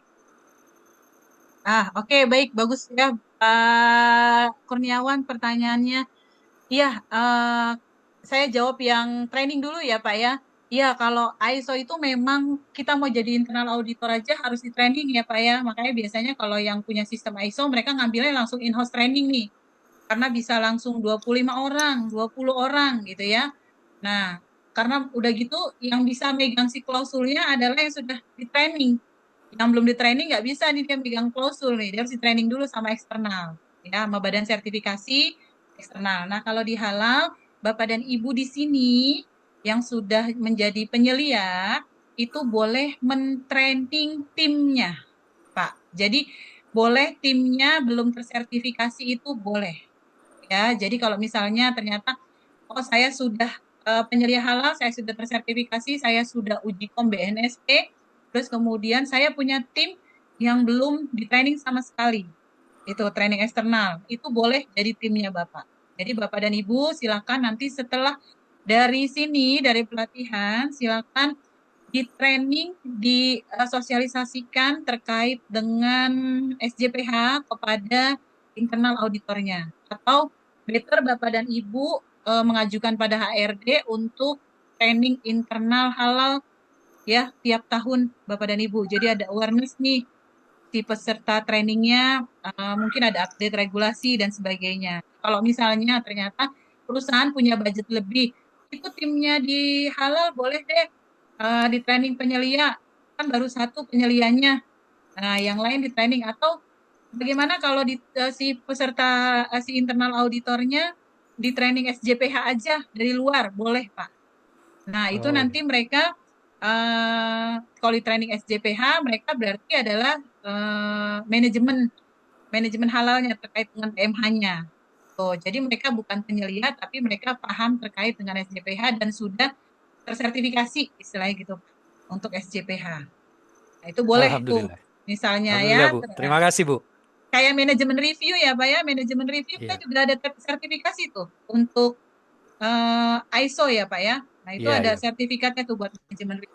Kalau untuk dia tadinya positif list Bapak dan Ibu, ternyata karena terkontaminasi dan sebagainya, dia jadi produk yang tidak halal gitu ya. Nah, Jadi kalau kritis misalnya kan jadi tadi kritis, tadi adjustment-nya kan cuman ke arah kritis, sangat kritis ya, Bu. Iya. Kalau misalnya dia positif list, Pak. Kalau positif list di halal itu kan sudah sama sekali tidak butuh dokumen, bahan dan sebagainya ya, Pak ya. Kalau misalnya dia sampai jadi kritis, berarti yang tadinya bahannya dia murni, dia ada percampuran dari bahan lain, Pak. Iya, jadi dalam Nah, finding itu. internal auditnya ada cross contamination gitu loh. Nah, itu kalau seperti itu dia jadi masuknya yang tadinya tidak kritis jadi kritis bisa, Pak.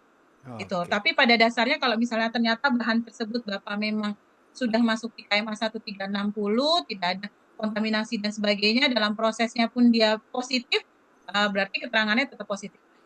Seperti itu Pak Kurniawan. Ya, makasih Bu, jelas. Sama-sama Pak Kurniawan. Pak Azanil, silakan Pak Azanil. Baik, makasih. Ini saya ada yang menggelitik juga di pikiran saya ini terkait dengan audit atau hasil audit. Kalau di audit ini, seperti yang pernah saya ketahui dan ikuti, misalnya di BNSP itu, ada LSP yang tidak sesuai dengan auditnya bisa saja di-freeze oleh BNSP lisensinya. Nah, saya juga pikir-pikir nih terkait dengan audit ini, saya coba cari-cari ini, di mana di daerah di Indonesia ini yang sudah punya perda atau peraturan tentang halal ini, sehingga ada tindakan terhadap hasil audit ini. Kalau enggak, khawatirnya nanti audit itu hanya sekedar pemenuhan syarat administratifnya, tapi tidak berupa apa namanya, tidak berupa reward dan punishment dan reward akhirnya gitu. Gimana menurut Iya, benar Bu ya Adi? Pak Azanil. Kalau di BNSP itu kemarin itu memang ada LSP yang di-freeze ya Pak ya. Karena mereka tidak memenuhi standar yang disampaikan oleh BNSP ya. Mungkin mereka punya data yang harusnya mereka datanya ada tapi mereka tidak ada gitu ya Pak ya.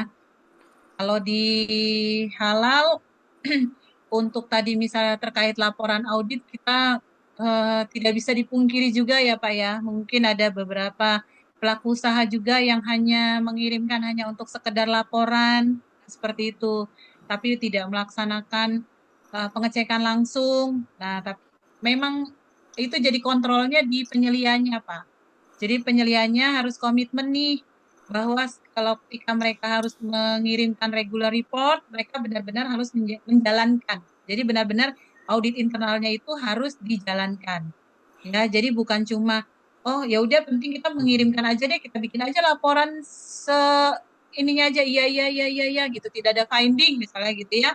Nah, bisa seperti itu. Nah, balik lagi jadinya ke kita sebagai penyelia di mana komitmen kita untuk SJPH itu sampai mana gitu loh Pak. Jadi pastikan kita sebagai penyelia ketika memang kita harus melaporkan sesuatu itu benar dijalankan, benar dilakukan seperti itu. Jadi balik lagi ke si penyelianya Pak.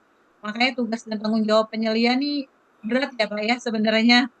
Kayak misalnya di perusahaan mungkin saja Bapak dan Ibu ada misalnya ketika dicek internal audit atau auditor eksternal ngecek ternyata harus ada bahan atau produk yang mungkin seharusnya sudah tidak bisa dijual dan sebagainya gitu ya Bapak dan Ibu. Tapi kadang-kadang kita memberitahu manajemen itu sulit ya Bapak dan Ibu. Manajemen nggak approve nih. Padahal itu jadi temuan audit misalnya gitu. Nah itu kita yang kadang jadi penyelia itu agak berat gitu ya Bapak dan Ibu. Tapi Bapak dan Ibu misalkan menemukan hal seperti itu, sampaikan saja. Yang penting Bapak dan Ibu sudah menyampaikan. Nah kalau ternyata pihak manajemennya tidak merespon apa yang Bapak dan Ibu sampaikan, ya itu dikembalikan lagi ke perusahaan ya Bapak dan Ibu. Atau nanti biasanya mereka akan lebih dengar kalau ada auditor eksternal yang mengungkapkan Pak ini butuh ini tidak boleh seperti ini, harus dirubah nih karena tidak sesuai standar. Nah baru melakukan perubahan seperti itu Pak. Ya, jadi penyelia itu kayaknya tanggung jawabnya dunia akhirat nih kayaknya. Bener Pak, bener Pak. Itu jadi nggak boleh tuh misalnya kita mau audit ya Pak ya, terus menyembunyikan hal-hal yang harusnya itu ditunjukkan gitu loh. tapi ternyata disembunyikan gitu ya Pak ya. Itu nggak boleh itu. Seperti itu Pak Azanil. Sehingga bertentangan ini dengan prinsip bisnis ekonomi perusahaan apa gitu kan. Betul Yang Pak. kalau bisnis kan lebih cenderung bagaimana untung sebanyak-banyaknya gitu kan. Betul Pak. Sementara bisa Apalagi mengabaikan ini. apalagi Makanya ya Pak, saya kalau berpikir produk kalau ada di daerah-daerah yang sudah ada peraturan daerahnya yang betul-betul ketat untuk mengikat ini, saya lagi pikir-pikir tentang itu di mana-mana saja itu daerah. Perlu jadi percontohan ini penerapannya seperti apa. Gitu. benar ya Pak ya. Kayak misalnya pemusnahan produk ya Bapak dan Ibu. Kalau pemusnahan produk itu kan biasanya kalau bisnis ya Bapak dan Ibu itu kan kerugiannya besar ya. Kalau sampai produk itu dimusnahkan, misalnya ternyata produk kita nggak sengaja terkontaminasi dan sudah tersebar ke luar, ke toko-toko. Nah, itu Bapak dan Ibu kan harus menarik produknya, ya, menarik produknya, kemudian nanti dimusnahkan. Nah, itu kan akan mempengaruhi bisnis ya, Bapak dan Ibu. Makanya biasanya nih, kalau untuk pemusnahan produk, kalau dari sistem itu biasanya yang hadir tuh finance juga ikut hadir Bapak dan Ibu. Karena hitung apa? Hitung kerugiannya. Oh, kita rugi berapa banyak nih, ya, seperti itu. Nah, itu makanya Bapak dan Ibu pastikan bahan-bahan yang Bapak dan Ibu gunakan itu pasti halal. Ya, halal diketit ya Bapak dan Ibu. Jangan sampai nanti tiba-tiba terkontaminasi dan sebagainya gitu. Apalagi Bapak dan Ibu misalnya dari manufacturer yang juga memproduksi produk yang tidak halal misalnya. Ya. Karena ada kayak misalnya retail ya Bapak dan Ibu, mereka kan ada yang menjual produk yang tidak halal gitu ya. Nah, mereka agak kesulitan nih untuk memproses sertifikasi halal itu karena kan mereka juga masih punya produk yang tidak halal. Nah, terus kemudian mungkin secara tempat dan sebagainya kalau mereka harus membongkar, mereka harus membuat tempat lagi. Nah, itu ada biaya dan sebagainya. Nah, seperti itu. Jadi pastikan Bapak dan Ibu sebelum nanti Bapak dan Ibu proses sertifikasi, semua proses yang ada di SJPH yang harus dijalankan harus Bapak dan Ibu jalankan. Oke, baik Bapak dan Ibu, ada yang ingin ditanyakan lagi? Izin Ibu bertanya. Boleh silakan Pak Asep. Pak Asep, Iya. fasilitatornya siapa Pak? Pak Ardi ya. Pak siapa? Pak Ardi Ibu. Pak Ardi? Pak Ardi ya. Nggak ada Pak Ardi Pak. Fasilitator siapa Bapak? Pak Aldo. Pak Aldo, Pak Hadi. Hadi ya Pak? Hadi. Pak Ardi Ibu ya. Ini Pak Asep Pak, Bu. Sama Pak Obe, Bu. Pak Obe. Pak Asep sama Pak Obe, Pak. Oh, Pak Osep Budiana, Pak. Oke, Pak, boleh Pak. Sama Pak Obe. Oke, tuh temennya ada yang bilang tuh Pak. Boleh Pak, nanti namanya diganti Osep Budiana OB_Asep. Siap Ya. Ibu. Oke, pertanyaannya apa Pak? Ibu ya, izin bertanya. Mohon maaf Bu ya. Ibu, kita kan lagi proses sertifikasi halal. Dan terus dibatasi informasi dari konsultan kita adalah sampai dengan tanggal 17 Oktober Ibu ya. Oke. Iya. Ya, deadline. Ibu, cara koordinasi yang terbaik supaya sertifikasi tersebut segera dapat keluar gitu Bu ya, dapat terbit gitu ya. Berarti nanti kita koordinasinya dengan BPPJH Bu ya. Itu koordinasinya gimana Bu yang tercepat Bu supaya sertifikat tersebut segera ini terbit. Oke, tercepatnya itu bagaimana ya Bapak dan Ibu? Nanti Bapak dan Ibu boleh tanya ke BPJPH langsung atau datang konsultasi ke front office-nya, ke CS-nya, boleh Bapak dan Ibu. Nah, Bapak dan Ibu yang penting adalah setiap dokumen yang Bapak dan Ibu masukkan, apalagi daftar bahan, ini kritis ya Bapak dan Ibu, daftar bahan ini kritis. Itu pastikan Bapak dan Ibu sudah cek di KMA-nya. Oh, saya pakai bahan A, ini bahannya kritis, berarti saya harus dapat sertifikat halalnya. Jangan sampai ini bahannya kritis, apalagi lokal, Bapak dan Ibu ternyata belum ada SH-nya. Seperti itu Pak Asep. Atau misalnya ternyata bahannya impor, Bapak dan Ibu. Nah, kemarin sudah diinformasikan ya, cek di BPJPH, di webnya, cek produk impornya Bapak sudah registrasi BPJPH atau belum. ya, karena tidak semua LHLN itu terdaftar di BPJPH. Kalau misalnya Bapak dan Ibu impornya dari Eropa, nah Eropa ini jarang yang mungkin hampir belum itu ya Bapak dan Ibu, jarang deh dia yang sudah punya LHLN yang sudah diakui di BPJPH, ya.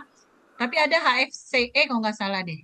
Itu sudah sertifikasi Europe itu udah udah diakui sama BPJPH, sudah MRA. Jadi Bapak dan Ibu pastikan.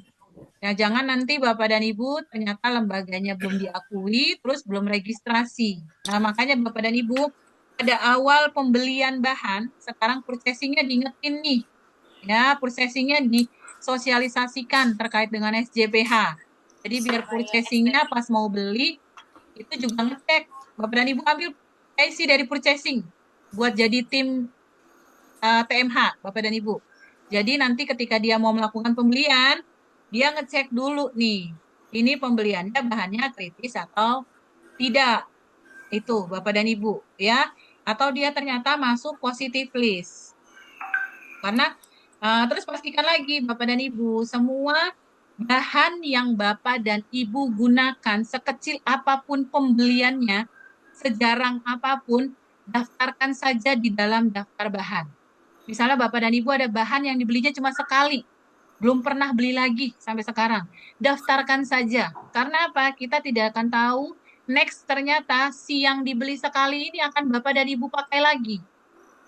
Itu. Daripada Bapak dan Ibu di tengah perjalanannya harus daftarin lagi, atau ternyata Bapak dan Ibu sudah dapat sertifikatnya, terlewat. Aduh, yang bahan ini belum masuk. Nah, Bapak dan Ibu harus daftar lagi. Ya, harus ngajuin lagi persetujuan bahannya. Nah, jadi pastikan Bapak dan Ibu, walaupun belinya nggak banyak, terus belinya cuma sesekali, kemudian Bapak dan Ibu beli ke tempat tersebutnya cuma sekali. Nah, itu masukkan semuanya, Bapak dan Ibu. Ya, jangan sampai nanti ketika dicek di gudang, stoknya ada. Ya, ketika auditor ngecek stok card-nya, ketika auditor ngecek SAP-nya yang punya sistem, mungkin Bapak dan Ibu kan ketelusur tuh di sistem SAP ya. Ketika kita minta bahan, Pak, misalnya gitu, nanti muncul suppliernya, muncul produsennya, muncul berapa banyak, lot number-nya, batch number-nya, gitu ya. Kan ketelusur tuh, terlihat. Nah, ternyata bahan tersebut kritis, gitu loh. Ternyata belum ada SH-nya dan sebagainya. Itu Bapak dan Ibu harus perhatikan. Jadi, bahan itu sangat kritis. Kemudian sanitasi hygiene-nya, Pak Asep, ya, sanitasi hygiene-nya pastikan. Kalau misalnya Bapak dan Ibu terkendala dari segi pest control, penanganan hamanya. Nah, kalau misalnya nggak bisa di maintenance oleh internal, mulai mengajukan paket third party. Kalau dari third party kan biasanya laporannya udah 2 minggu sekali tuh, Bapak dan Ibu. Terus kalau misalnya ternyata harus untuk perangkap tikus, misalnya kalau ada perangkap tikus, harus mengganti umpan dan sebagainya, itu kan udah tugas dan tanggung jawab si third party. Tuh. Terus pastikan lagi, kalau punya pabrik maklonnya yang sudah tersertifikasi SJPH, ya Bapak dan Ibu, dicek pabrik maklonnya sesuai nggak proses produksi dan sebagainya. Atau Bapak dan Ibu punya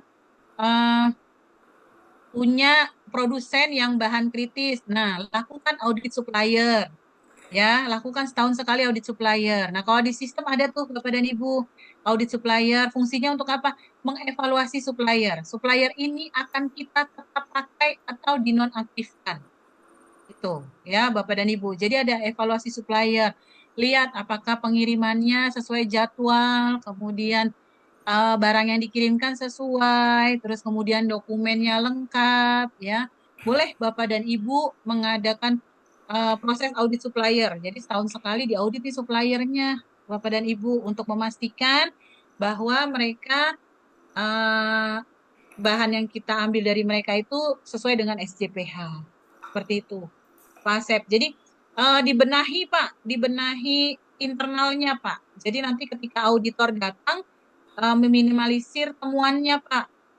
Apalagi kalau temuan terkait bahan. Ya, pastikan Bapak dan Ibu jangan single supplier.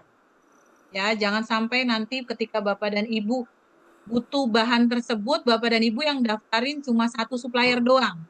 Jadi nggak punya alternatif nih, harus daftar dulu ke BPJPH, baru bahannya bisa digunakan. Atau misalnya lokasi pabriknya pindah. Nah, Bapak kalau misalnya Bapak dan Ibu lokasi pabriknya pindah, infokan ke BPJPH.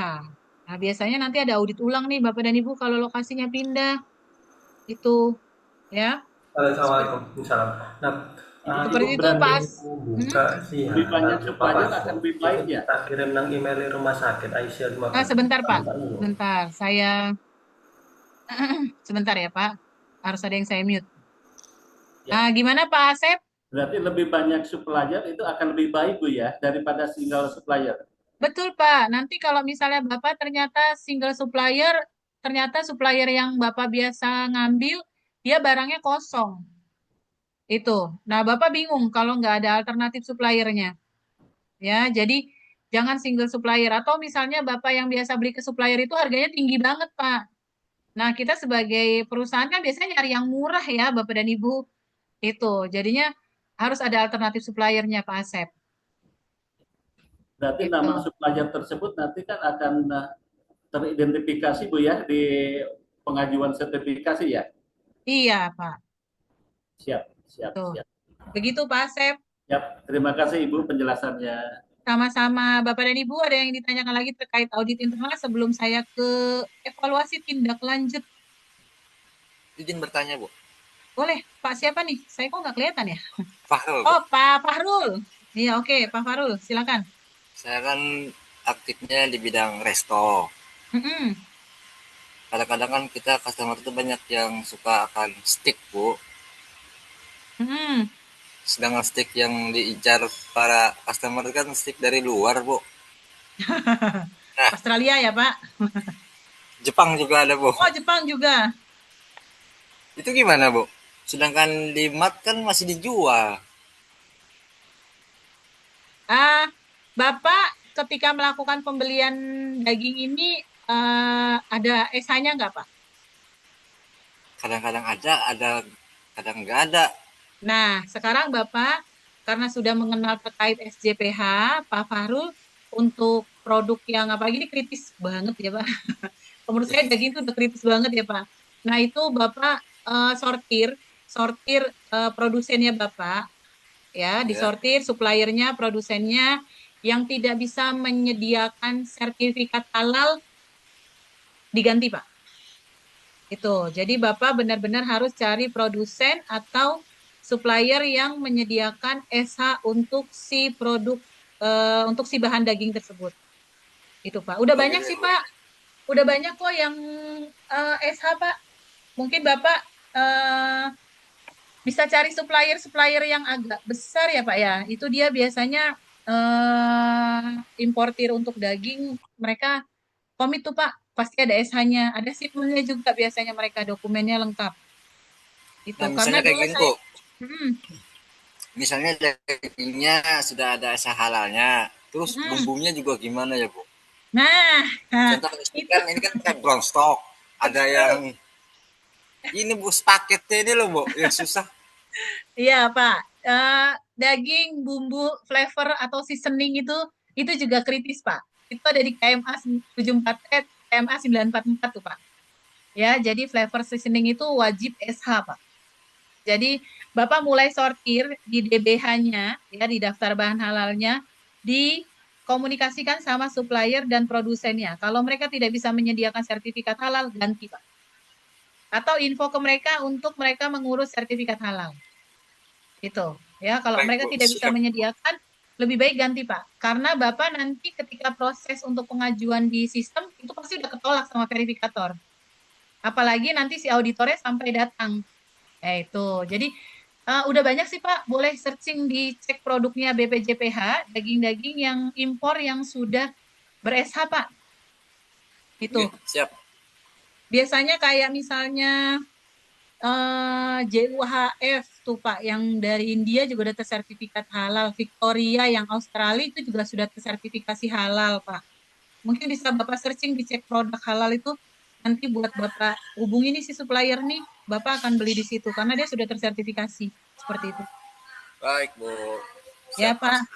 Terima kasih. Pak Fahrul terima kasih banyak. Bapak dan Ibu, kita masuk ke materi dulu yang unit kompetensi ke-6 ya. Nah, ini Bapak Ibu saya ingatkan udah absen, jangan lupa absen. Pak Fahrul jangan lupa absen, Pak.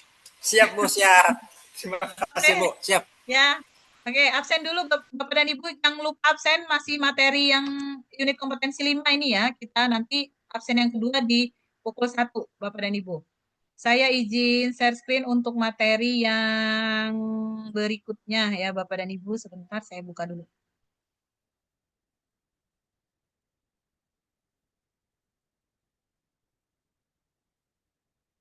Yang ini materinya lebih sedikit ya Bapak dan Ibu karena tidak terlalu banyak.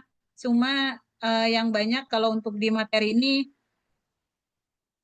bukan banyak sih Bapak dan Ibu. Yang lebih detail adalah tugasnya kalau untuk unit kompetensi yang ke-6. Oke, saya share screen sebentar. Oke. Evaluasi tindak lanjut hasil audit internal. Terlihat ya Bapak dan Ibu? Layarnya yang sudah saya share ya. Berdasarkan SKKNI nomor 21 tahun 2022 ya. Kita masih based on SKKNI yang tadi melakukan auditnya, yang ini evaluasinya Bapak dan Ibu. Kalau tadi kita cuma catat aja ketidaksesuaiannya apa saja.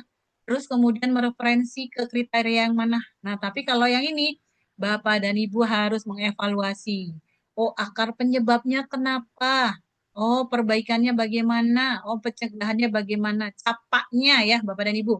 Di sini tuh kita udah mulai masuk capaknya ya, Bapak dan Ibu lebih paham capa kayaknya, corrective action, preventive action ya. Itu. Nah, ini tujuannya apa? Untuk unit kompetensi yang ke-6 ini menyusun laporan ketidaksesuaian. Jadi Bapak dan Ibu memiliki pengetahuan, keterampilan, sikap kerja ya untuk menyusun kemudian melakukan evaluasi. Ya. Nah, menyusunnya tadi sudah belajar di unit kompetensi 5 ya, Bapak dan Ibu membuat laporannya ya. Kemudian kita mereferensinya dari mana? Dari 5 kriteria. Ini kenapa Bapak dan Ibu harus main-main ke Kepkaban 20. Ya, sering ditengokin Kepkabannya Bapak dan Ibu biar lebih paham nih terkait dengan 5 kriteria ini ya. Kemudian tadi elemen kompetensinya kalau di audit itu ada 3. Nah, di evaluasi ini cuma 2 Bapak dan Ibu. Melakukan evaluasi, kemudian mendokumentasikan. Ya, di sini melakukan evaluasi itu rencana tindakan perbaikan dan pencegahan. Kalau tadi cuma kita tulis NC-nya, oh NC-nya adalah tadi ada produk tidak sesuai, ada bahan tidak sesuai, tergeletak di gudang, nggak pakai alas, nggak ditaruh di tempat rak, ya mungkin nggak ada labelnya dan sebagainya lah ya Bapak dan Ibu itu. Nah kalau di sini kita buat nih tindakan perbaikannya gimana supaya si bahan tersebut sesuai dengan SJPH ya, tindakan perbaikan pencegahan. Kemudian ada verifikasi sama validasi Bapak dan Ibu. Boleh Bapak dan Ibu, verifikasi dan validasi itu apa sih Bapak dan Ibu? Bedanya apa Bapak dan Ibu, verifikasi dan validasi? Ada yang bisa bantu jawab? Verifikasi, validasi, Bapak dan Ibu. Verifikasi itu untuk tindakan saat itu sih, Bu.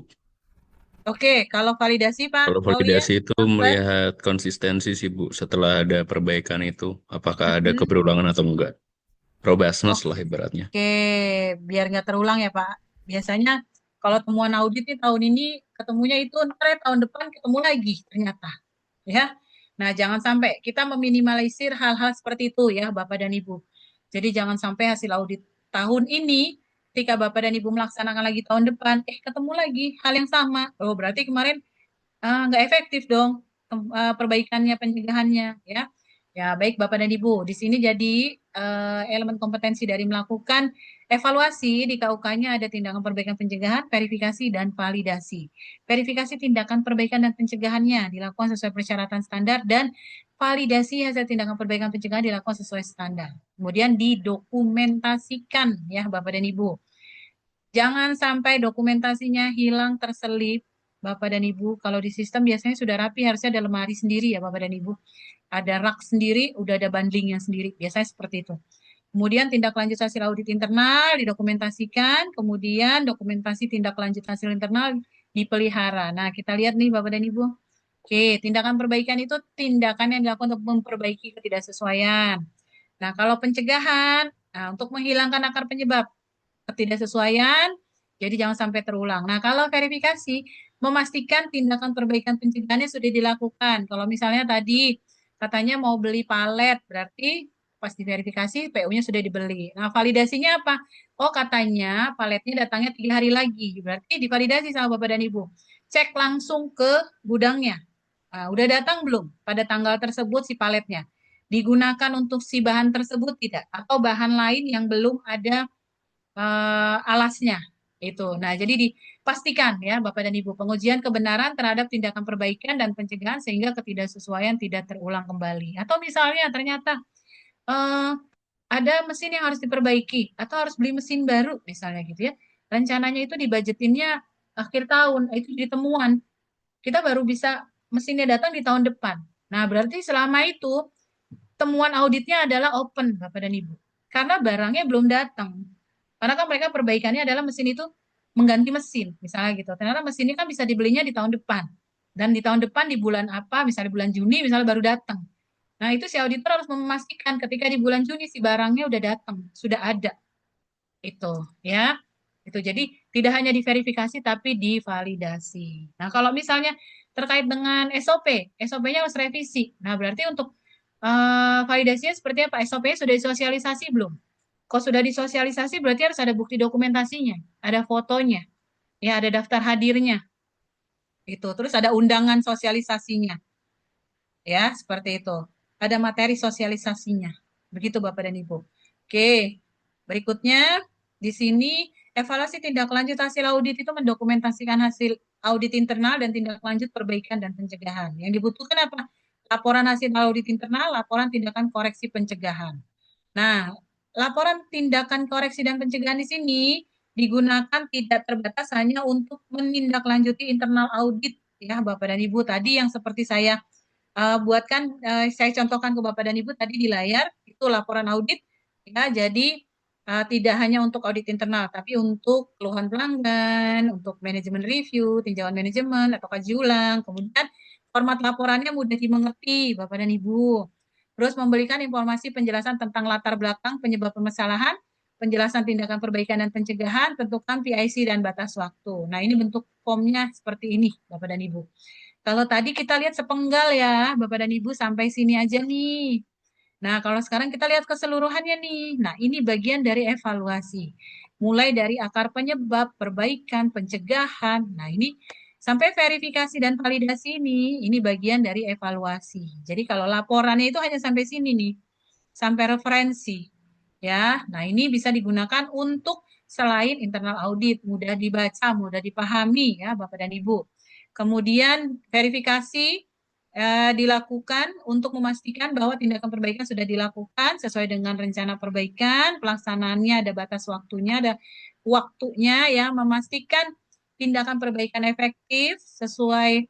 Nah, kemudian status penyelesaian tindakan perbaikan dibuat dan diputuskan, diketahui pihak-pihak terkait ya. Nah, kemudian memberikan kesimpulan umum saran perbaikan pencegahan ya, tindakan perbaikan efektif dijadikan standar baru, form, prosedur ya.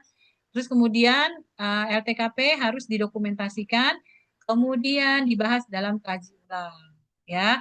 Kalau misalnya di sini ternyata masih open ya atau sudah close, disampaikan di rapat kaji ulang Bapak dan Ibu. Ya, ini ada ternyata temuan dari internal audit yang belum close karena harus minta decision dari top management gitu ya. Itu dibahas di kaji ulang.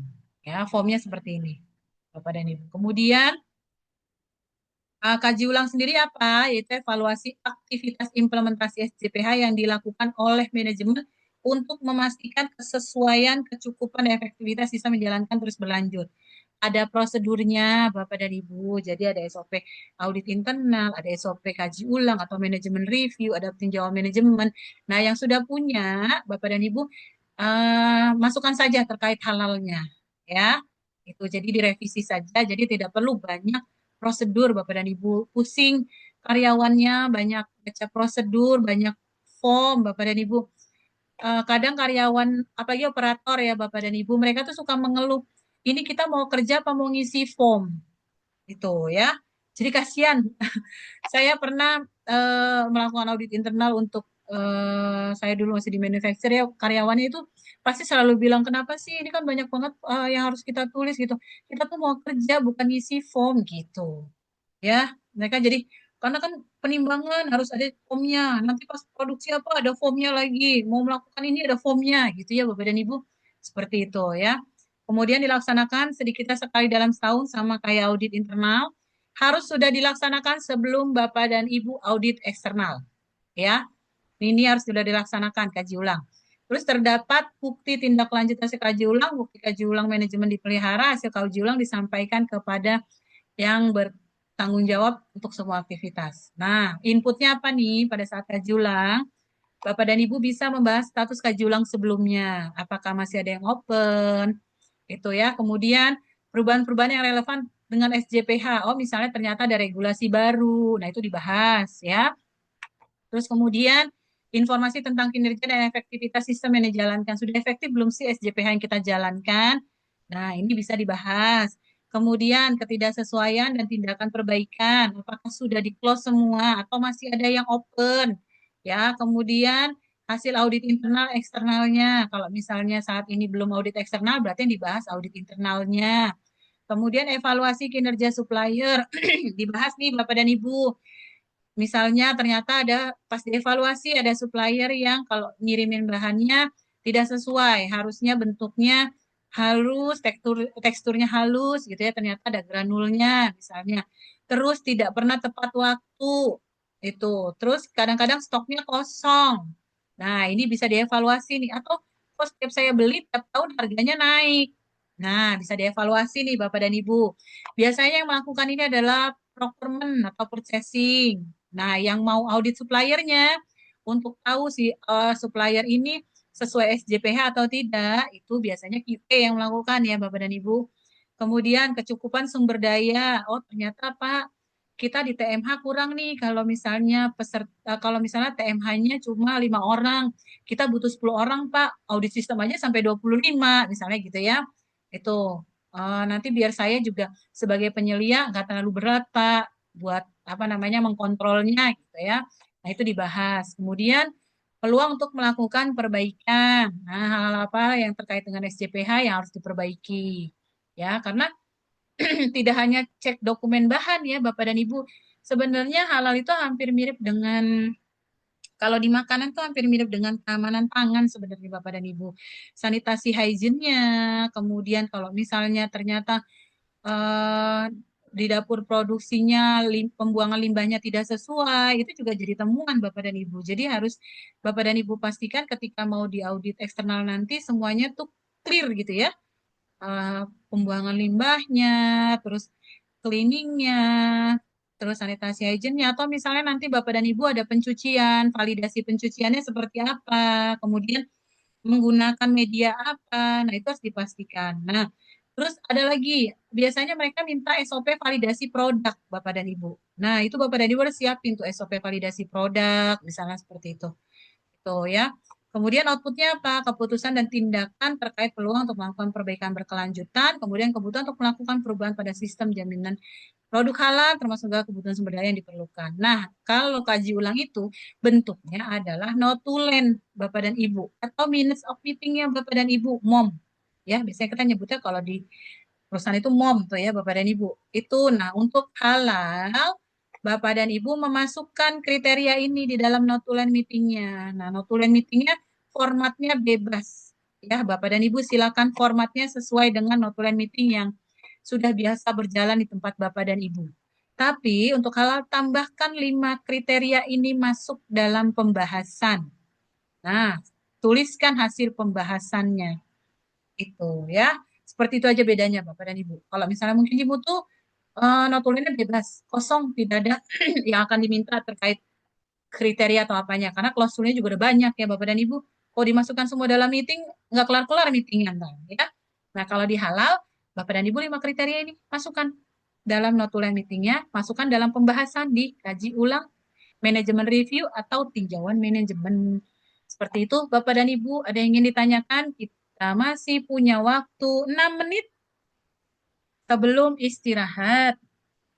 Silakan jika ada yang ingin ditanyakan terkait dengan kaji ulang atau manajemen review atau tinjauan manajemen atau ya Bapak dan Ibu. Silakan, atau terkait dengan audit masih ada yang ingin ditanyakan. Silakan Bapak dan Ibu. Boleh Pak, silakan. Ya, saya sama seperti Pak Fahrul tadi banyak bergerak di bidang restoran, Ibu. Pak Denny. Ya, kalau saya pernah pengalaman saya ke suatu restoran lah ya, intinya gitu ya. Satu perusahaan restoran itu di salah satu mall dia memang sudah bisa dibilang bersertifikat halal. Sementara di tempat yang lain ternyata di brand restoran tersebut masih belum tersertifikat halal, Bu. Nah, ini yang mau saya tanyakan, kalau umpamanya kayak audit eksternal, apakah itu secara menyeluruh untuk seluruh brand restoran tersebut atau parsial per cabang tuh? Ini mungkin sebelumnya udah dijelaskan atau saya mungkin terlewat ya, Bu. Minta tolong bantuan keterangannya, Bu. Iya, Pak kasih, Bu. Denny. Sama-sama Pak Denny. Iya, jadi gini Pak Denny, kalau dia misalnya ada perusahaan misalnya gini Pak, karena dia cabangnya banyak banget ya Pak ya, karena outletnya banyak banget, misalnya dia ada cabangnya 50. Nah, di awal ini dia mau daftarinnya baru 25 Pak. Nah, berarti yang 25-nya lagi itu belum bisa pasang logo halal dan memang dia belum terdaftar gitu. Tapi bukan berarti dia nggak halal sih Pak. Nah, karena misalnya ternyata budget perusahaannya hanya bisa menyanggupi untuk 25 outlet dulu gitu Pak. Itu ada yang seperti itu. Jadi misalnya walaupun dia brandnya sama ya Bapak dan Ibu, tapi pas Bapak dan Ibu ke situ kok ini belum ada sertifikat halalnya ya gitu. Nah, itu mungkin dia belum didaftarkan Bapak dan Ibu. Jadi yang terdaftar itu hanya di daerah-daerah yang tertentu misalnya. Nah, di daerah ini dia belum didaftarkan yang ini gitu. Jadi dia dianggapnya belum bersertifikat halal. Gitu. Kalau Begitu, Pak. misalnya seperti ini, Bu, di cabang tersebut yang belum tersertifikasi halal memang masih menjual barang yang non halal atau produk yang non halal, seperti minuman misalnya. Tetapi di cabang yang lain sudah tidak menjual barang yang non halal seperti itu. Apakah Betul, sama Pak. seperti itu, Bu? Betul, Pak. Saya boleh nyebutin brand kali ya, kayak misalnya Yong Dairy ya, Pak ya. Rumah makan Yong Dairy itu kalau di Jakarta ada yang sudah tersertifikat halal nih. Karena dia memang tidak menjual produk yang non halal, tapi ada cabangnya mereka yang itu masih menjual pork Pak, itu masih menjual pork yang bahan-bahannya semua produknya ada yang masih menggunakan dari bahan yang tidak halal, itu ada yang begitu Pak, memang. Atau mereka kan karena nanti nextnya ke depannya kalau memang dia tidak halal mereka harus pasang logo tidak halal kan, harus ada tulisan tidak halal gitu. Ada yang seperti itu Pak, tapi ada yang mungkin ternyata si perusahaannya hanya baru bisa mendaftarkan sekian outlet itu, sekian cabang, begitu Pak Denny. Baik, terima kasih. Sama-sama Pak Denny. Pak Akbar tidak jadi reset, jadi lower camp ini. Bu, izin Bu menanya Bu, ini kan terkait dengan audit internal tadi kan, kalau di kami itu kan digabung ya Bu ya, jadi ISO, SJPH dengan CPOB gitu ya. Nah itu kan kadang-kadang kan kami kan memang sudah mengikuti sistemnya dengan ISO gitu, yang dimana kita punya tenggat hari. Nah ini saya mau nanya sih Bu sebenarnya Bu, terkait dengan audit internal ini kadang-kadang kan diminta ya Bu, waktu surveillance ISO ataupun waktu surveillance-nya CPOB gitu oleh BPOM. Nah ini ada nggak sih Bu, misalnya konsolidasi antara BPJPH dengan BPOM gitu ya, terkait dengan finding halal ini menjadi concern untuk BPOM itu sendiri gitu loh Bu, ataupun kebalikannya. Karena kan memang kita satukan untuk sistem KAPA ini, walaupun konteksnya memang terpisah ya antara halal CPOB dengan ISO gitu loh Bu. Karena kalau misalnya kita mau satukan, pasti apa ya Bu ya, pasti punya tenggat waktu yang berbeda-beda Bu. Antara BPOM tuh kalau major harus dalam waktu berapa hari, kalau ISO berapa hari, kalau halal tuh tadi dibilang kan hanya critical dan non critical gitu loh. Itu sih Bu, lebih ke arah suggest ke arah sana ya terkait dengan finding halal ini. Iya Pak, kalau di halal itu karena sistem kan sudah lebih teratur ya Pak ya. Kalau sistem itu jadi mereka punya, ya kayak BPOM aja deh Pak. Oh ini dalam waktu tidak kurang lebih dari 6 bulan misalnya gitu ya, harus sudah diselesaikan gitu, atau 3 bulan misalnya gitu ya, harus sudah diselesaikan. Nah sebenarnya halal itu lebih memudahkannya karena semakin cepat Bapak dan Ibu pelaku usaha menyelesaikan, itu semakin cepat prosesnya. Itu semakin Bapak dan Ibu misalnya lagi proses sertifikasi, semakin cepat Bapak dan Ibu menutup findingnya, semakin cepat Bapak dan Ibu bisa masuk komisi fatwa. Gitu. Karena komisi fatwa itu kan nggak setiap hari, Pak. Ya, komisi fatwa itu dia punya jadwalnya. Misalnya setiap hari Jumat kah ya, atau setiap hari Rabu misalnya gitu. Nah, Bapak dan Ibu itu ngejar di waktu si komisi fatwanya nih. Nanti pastikan dari auditor, Pak, Bu, ini kalau kita bisa selesaikan dalam minggu ini, kita bisa masuk komisi fatwa yang kapan? Itu.